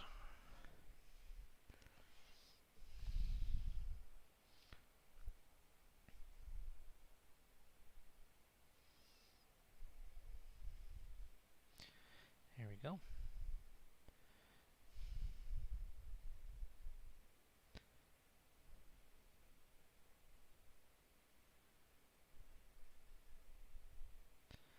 Just like that. Kind of come down here a little bit and we'll try and fill that in. It's not going to be perfect, but I want to get the idea that these guys overlapped completely, and it should give that look that I'm trying to go for. And like there's a little sliver of it over here, and a sliver of it right there. Hello! Wifey has come in. Like a really heated battle of Among Us. Oh, right. I just had to see it in person. Oh, cool.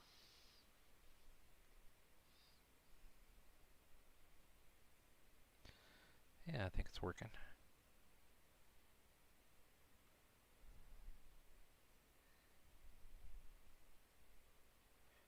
So you're going over it with a darker color?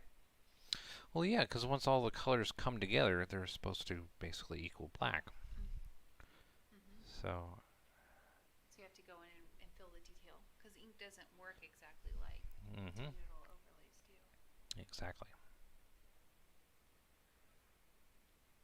I know on the screen it looks like it makes my eyes wiggle, so I just see it in person. It looks so Well, that's the point. Yeah. yeah, I really like it. It would be really fun to do a like an optical illusion one too, like one where you look at the grid and like you see dots in the middle until you look directly at the thing and then there's no dot kind of thing. Oh, yeah, that'd be cool. Optical illusion keys. I like the smell of the black marker.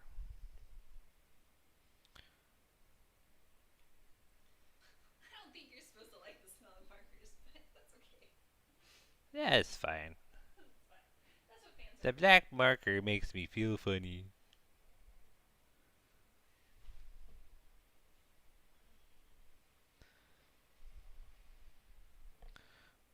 Well, at least I don't have the 3D printer going at the same time as this. Right. Or else I'd be feeling really funky. I need to get my stuff going for that. A silent fan. Yes, I do. Yeah, I totally do.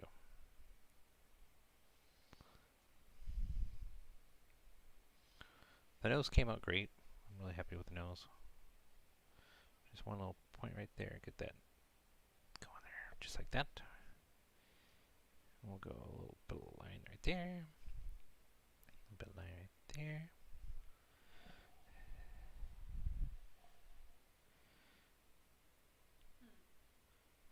The black pulled really dark, didn't it? Yeah, it did, but that just means I gotta use this purple to fill in some of the stuff nearby it. So it'll be like the Yeah. other combination of colors. Yeah, and it looks like I'm gonna have to pull some red too. And there's green in there too. See, right there? Yeah, there's a little bit of green, just a little Is bit. it pulling green on there? Oh, sorry. It does a little bit. Yeah, Yeah. I can see that. Yeah, it does a little bit, but Kind of not like a too much. murky green now. Yeah, it's a little murky.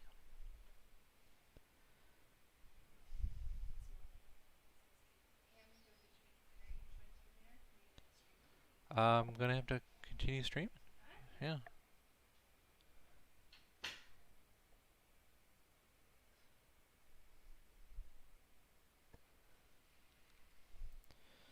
All right, then we're gonna come up here.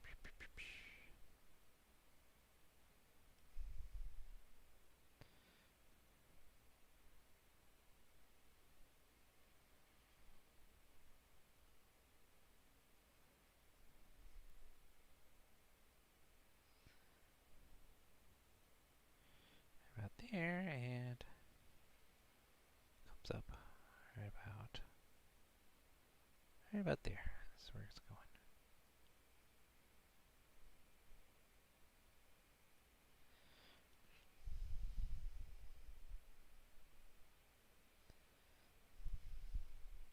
There we go.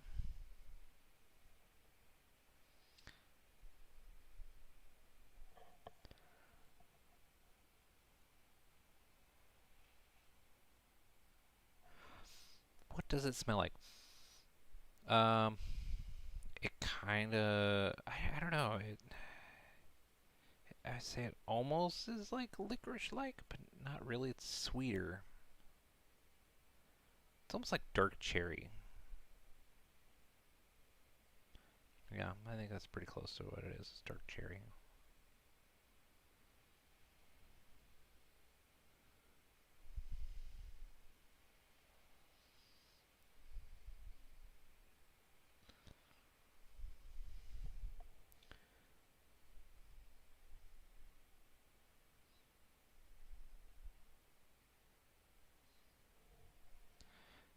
There we go. That's really coming together there.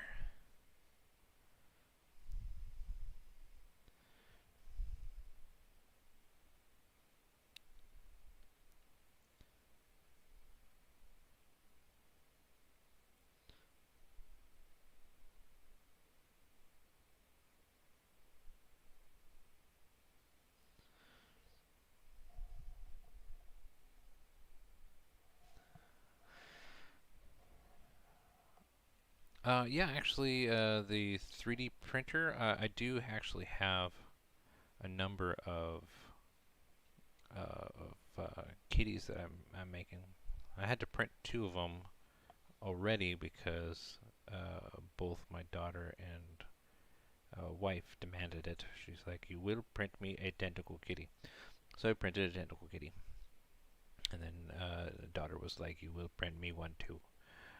So I have to print one, but I'm actually giving it away to some of our patrons this month. So if you are interested in getting a 3D printed kitty, that would be the way to do it. Alrighty, there's all those. So looking pretty good. I just gotta add in these. There's a little line right here.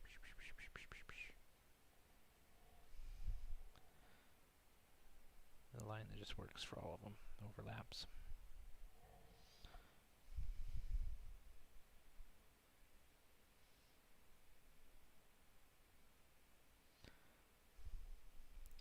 Doesn't look like all of them are actually quite the same, but that's okay. Just adds to that variety and style.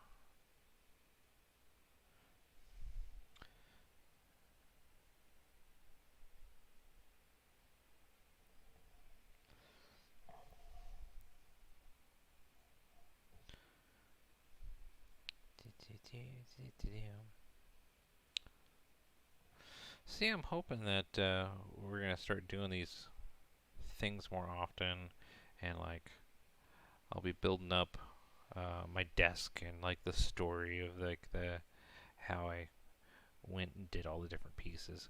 Because I don't want to just build like a desk. I'm actually planning on building an entire office themed out in like futuristic style, to the point that I want it to look like basically a movie set. And then I'll probably do, I don't know, I thought it would be kind of fun to do some sort of like dystopian news channel, like cyberpunk kind of style or something. Thought that might be fun. I mean, we're already kind of in a dystopia already. Just the other day, like yesterday, I saw an ad that advertised a an insurance plan for life flighting yourself. So it was like, yeah, if you want to use Lifeline, you'd better get this insurance because you could die if you didn't.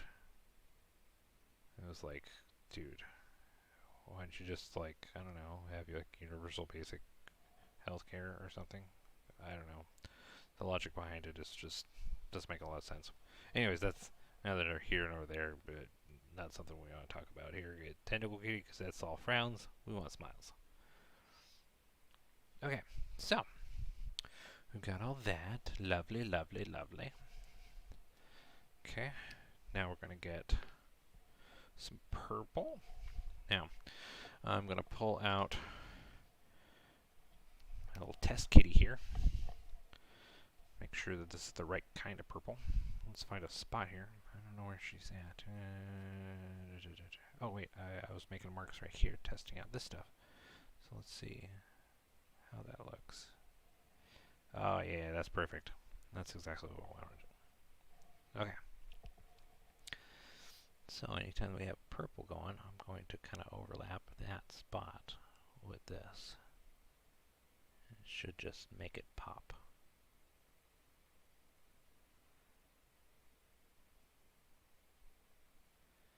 Yeah, that looks nice.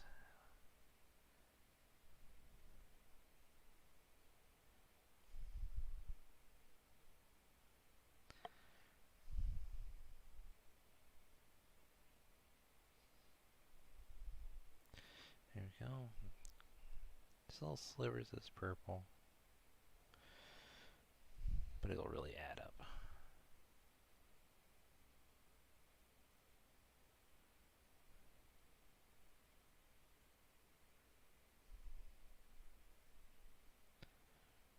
There you go.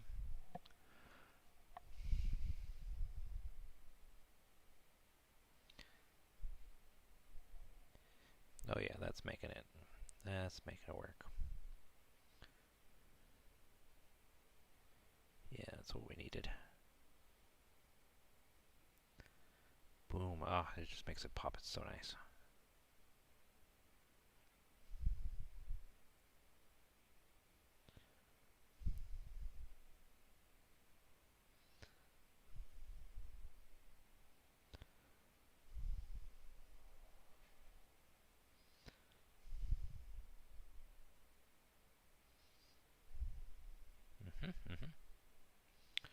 It's good.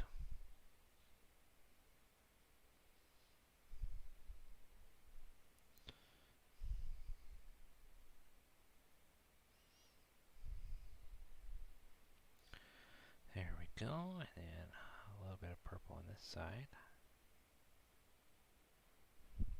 That should do it there.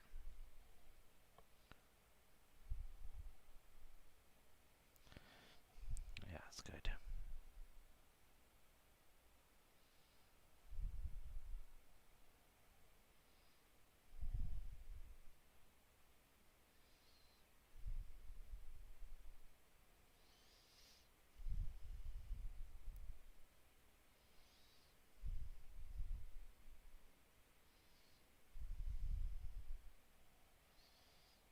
There we go.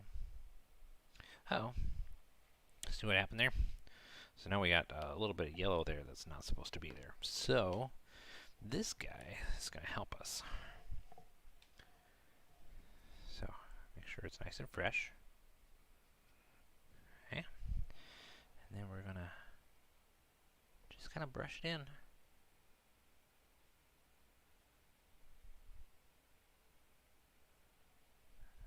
And just like that, the yellow is all pulled in right there.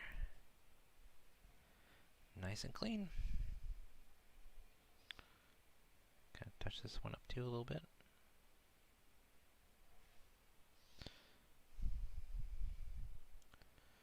Yeah, we can go through it, we can touch up, we can really get these lines to pop more. There, see? Just like that. And get those lines nice and straight. It really helps. Okay, so we're done with that right now. So, where's that purple? Purple. Alright. So, where are we at here? We've done that, we've done that. We've done that and that. Yeah, looks like we need to do this part.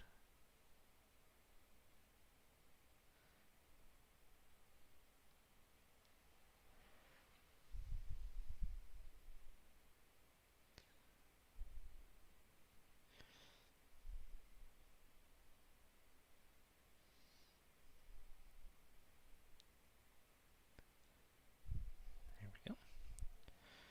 Alright, and there's some more purple right there.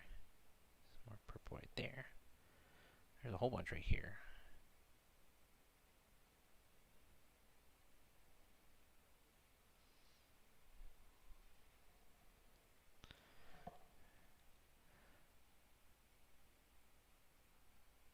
Levia, she is a space whale. So, yeah, she can go in the water, but yeah, she primarily lives in space.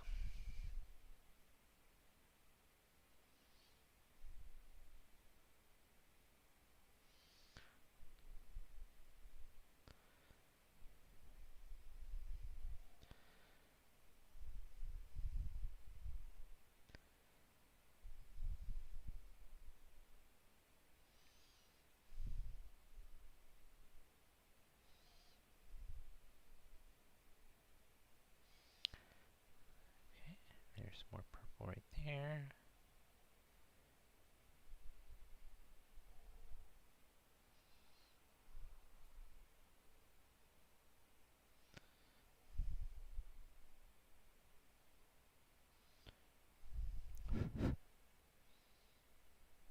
Get that purple up here.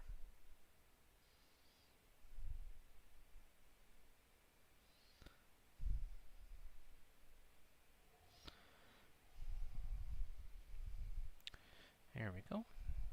There's a little purple right there. Maybe a little purple right there.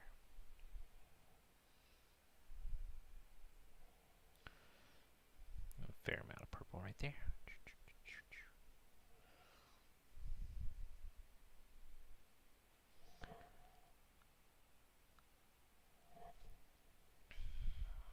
I wouldn't say it was like treasure planet. Like she's a living ship. So it's what they Levia is the ship that everybody travels around in the multiverse in. You've actually seen her in the comics if you watch carefully. But we need to hold off for the main storyline because we're actually making that one turn into a graphic novel as well. So that's pretty exciting.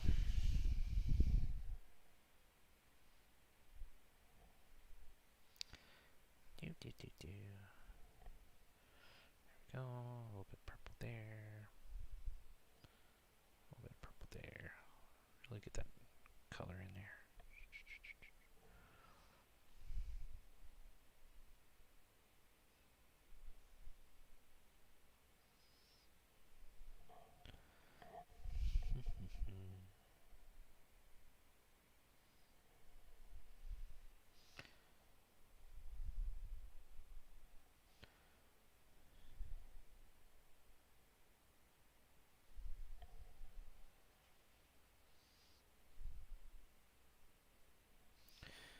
we go. Some more purple there. Purple there. Purple there. A little bit over there.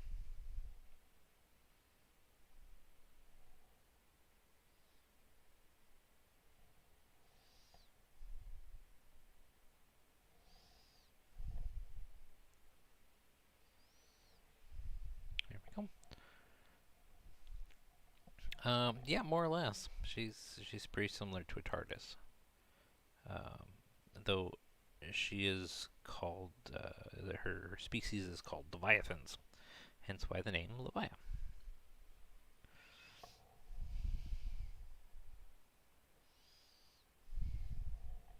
Though TARDIS doesn't quite have all of the abilities that she does. She's quite a mystical creature. I think that everybody's really going to like her. Plus, I mean, she's a rainbow space whale.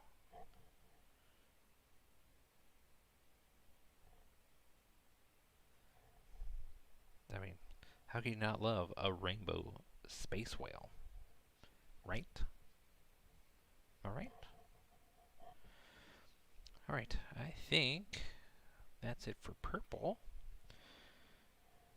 Now I think that I want to try and get... Where'd that one go? I'm thinking about using this orange. What do you think? It's kind of a reddish orange kind of look. Yeah, that's what I'm looking for. So we can really get that color in there.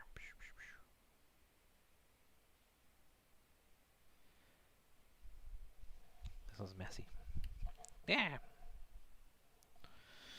I dropped my thing. Drop the cap. Ugh.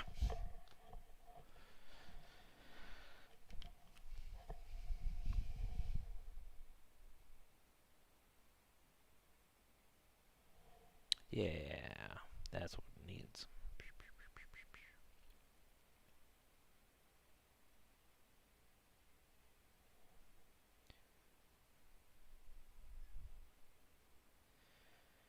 Yeah, that's gonna pull it all together.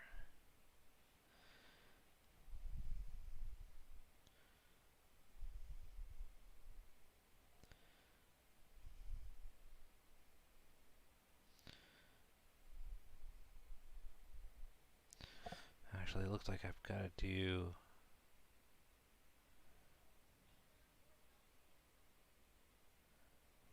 Should be...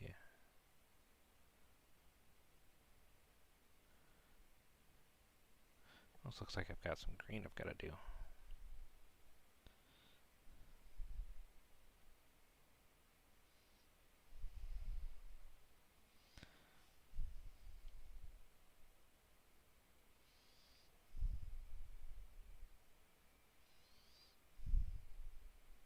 Yeah, there's some green I got to do, so I'm going to have to come up with green and get that done.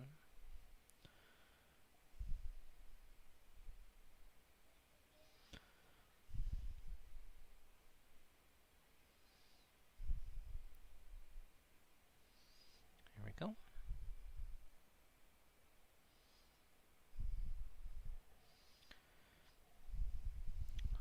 I've actually been playing quite a bit of Cyberpunk 2077 lately. And yeah, it's buggy. But you know what?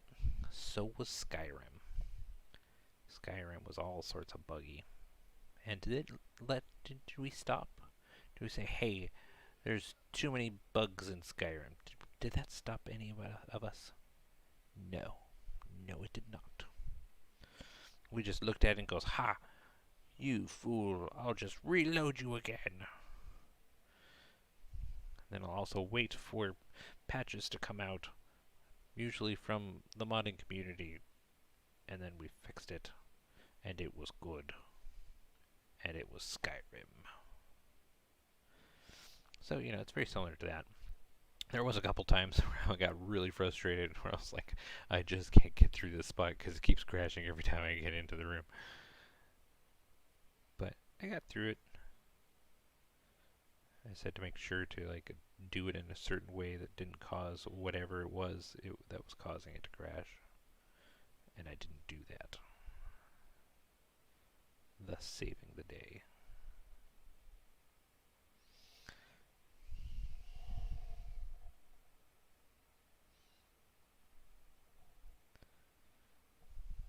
There we go. This is really starting to turn. So the extra colors really just make it pop.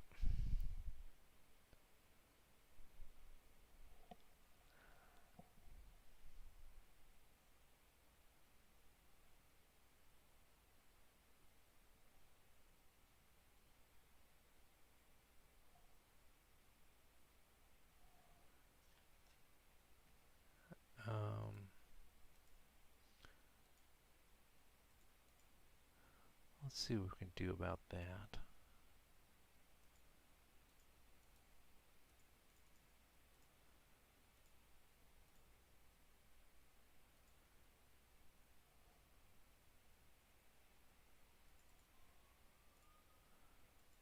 People are strange.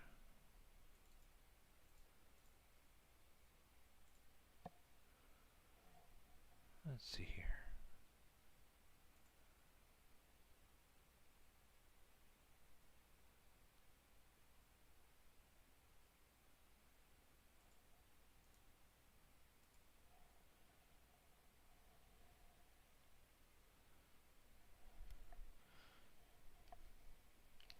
Let's look up something real quick.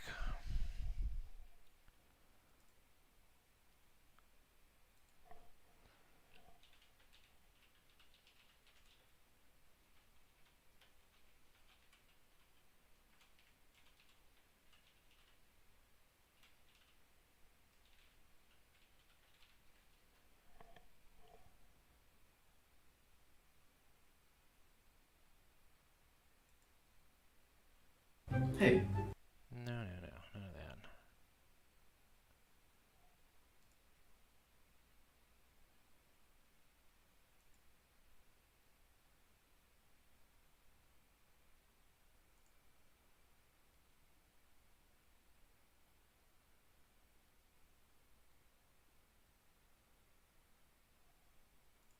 Hmm.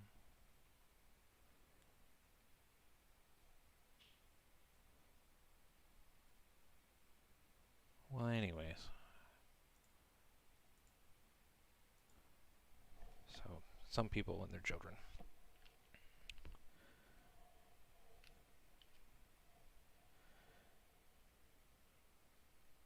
Well, let's continue, shall we?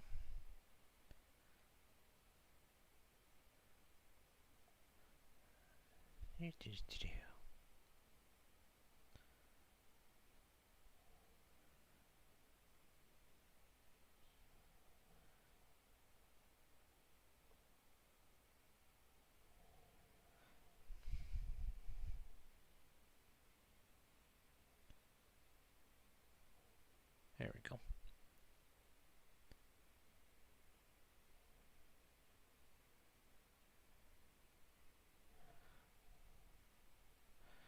Yeah, I'm fine. I was just looking up how to see what to deal with those people. I try to avoid just having those people in there in general because it doesn't bug me too much. I want to try and make sure that our fans feel like they're in a happy environment. And for some odd reason, those kinds of people, they they tend to be very sad or angry. It's usually not their fault. Usually it's caused by all sorts of internal, external factors. And, sometimes people latch on to hate and sadness, and it forces them to do things that just hurt other people. And that kind of sucks. And it makes me sad for them, but not much you can do for them. I mean, there's a lot you can do for them. I mean, there's, of course, there's therapy and stuff like that, but a lot of the times that they have PTSD or something like that that causes them to think otherwise and try and just go around and just be blah. I understand PTSD myself, but letting it ruin the parade of other people is just, I don't know, it's sad.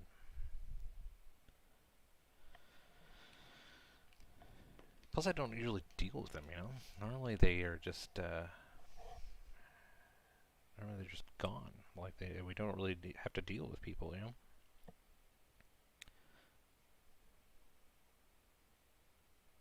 Yeah, we don't normally have to deal with trolls very often.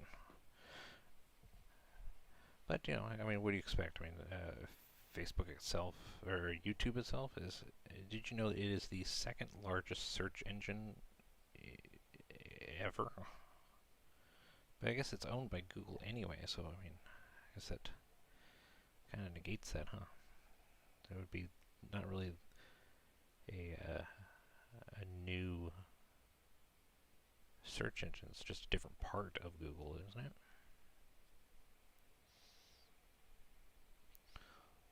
Well, that dry. It's having a hard time getting that out.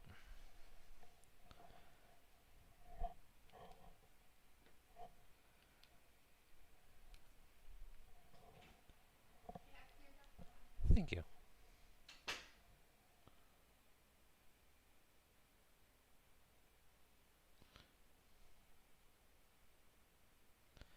There we go. Now we're just going to have to make sure we have moderators and stuff available to deal with people like that. And they'll come and go, and people will do their thing. But as long as we all stick together, we can have a fun time, you know?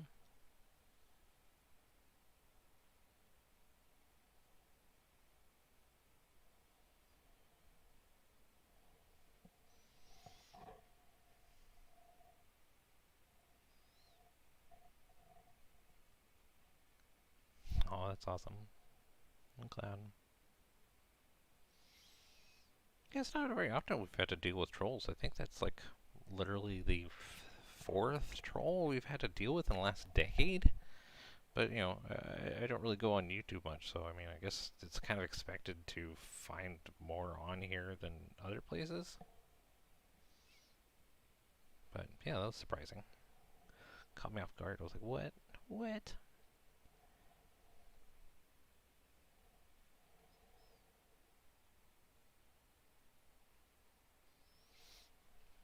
But yeah, part of me actually, like, wants to kind of reach out to the person, see if they are okay. Like, what made them so angry, you know?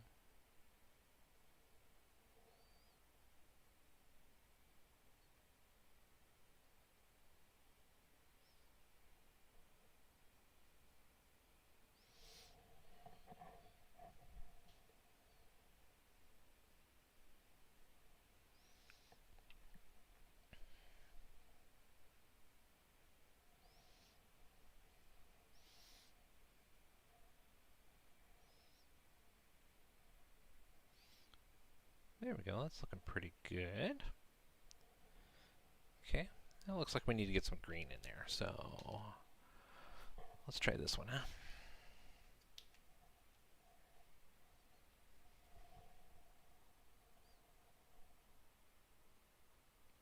Yeah, that's a good green.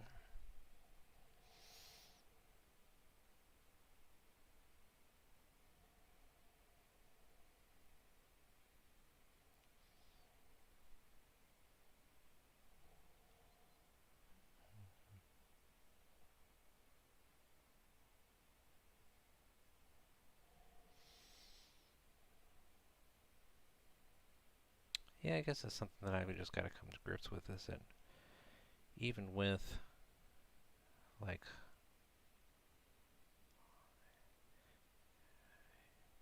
even with all the time that we spent outside of YouTube. Hey, honey. My question with people like that is, if they don't like to see artists create things, do they not watch cartoons? Do they not watch any movies? Like, do they not, like, do they not wear T-shirts that have art on them? Like, where's the logic in what they're saying? Like, there's no logic. Yeah, there's no logic at all. I mean, unless they are really like against anything that's art at all,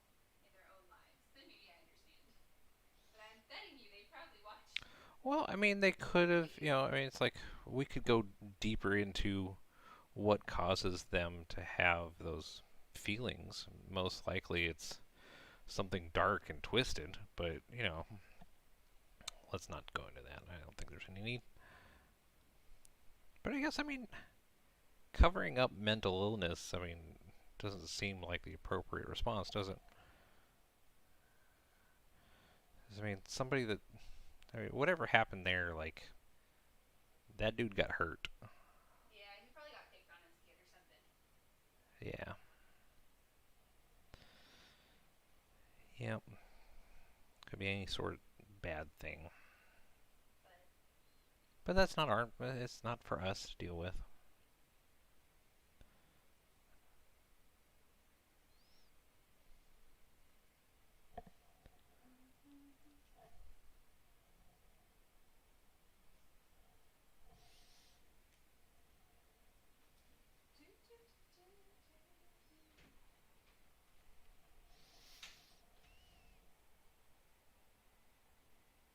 I really gotta get that yellow spot right there. That one's just, it's bugging me. Let's see if I can get it pulled out.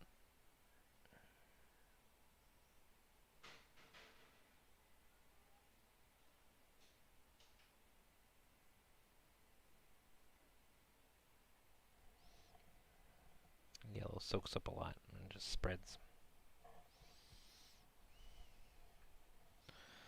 Not much I can do with that sometimes. Yeah, wifey poo. She helps out a lot.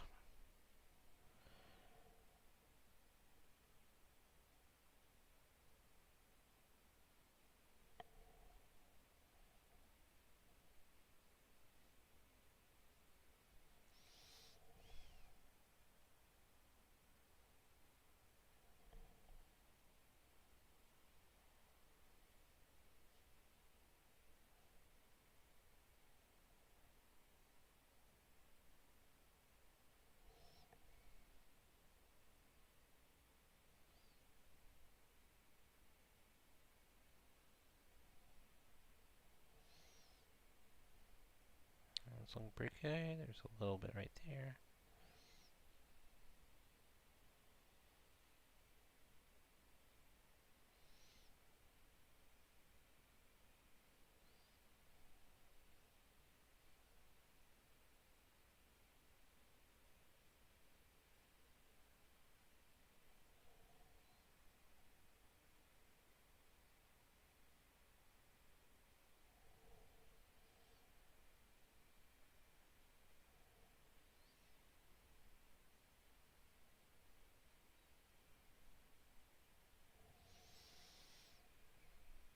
Okay, still a little bit of touch up on that black. I think that we do pretty good. There's just a couple spots that kind of bug me. I feel like I need to touch it up there.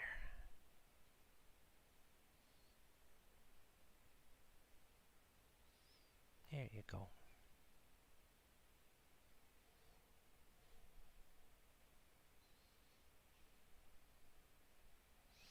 Now there's kind of these weird little spots here. Kind of in between everything.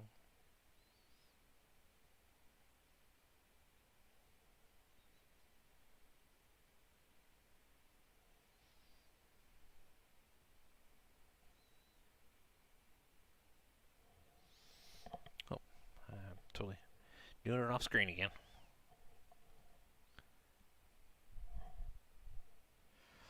Yeah, that's the whole point. I saw this dude actually make a graffiti of, it was like a person, but it was the same style, where it was like this weird overlap that didn't quite work, and it just was super funky to the eyes, and I loved it.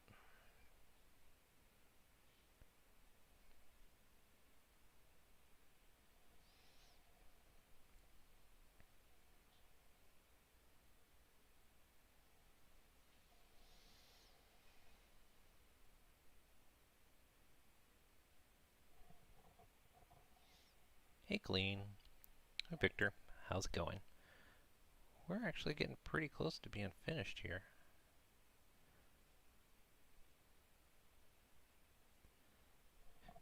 miss the troll. But, you know, trolls are trolls.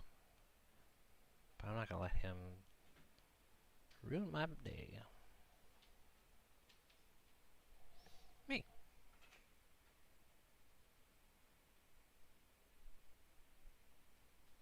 Right there, and then we'll make a point right there, like that. There you go.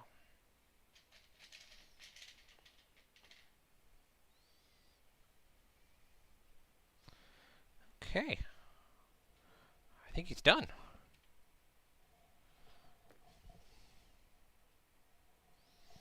So let's see, I'll bring him up a little bit closer so you can kind of see how it all turned out.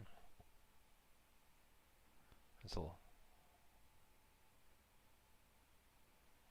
Yeah.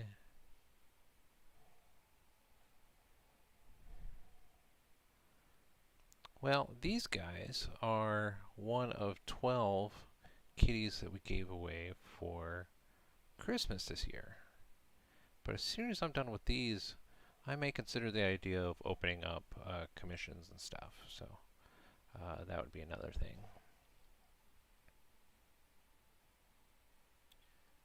But here, I'll move it a little bit. But yeah, the whole idea of these is that it was supposed to overlap in a crazy way and just looks kind of odd to the eyes. So there we go. So I'll take some pictures of this guy, and yeah, we're gonna be doing just fine. But this dude's ready. Dudette, he, she. So yeah. Yep, it's a good one.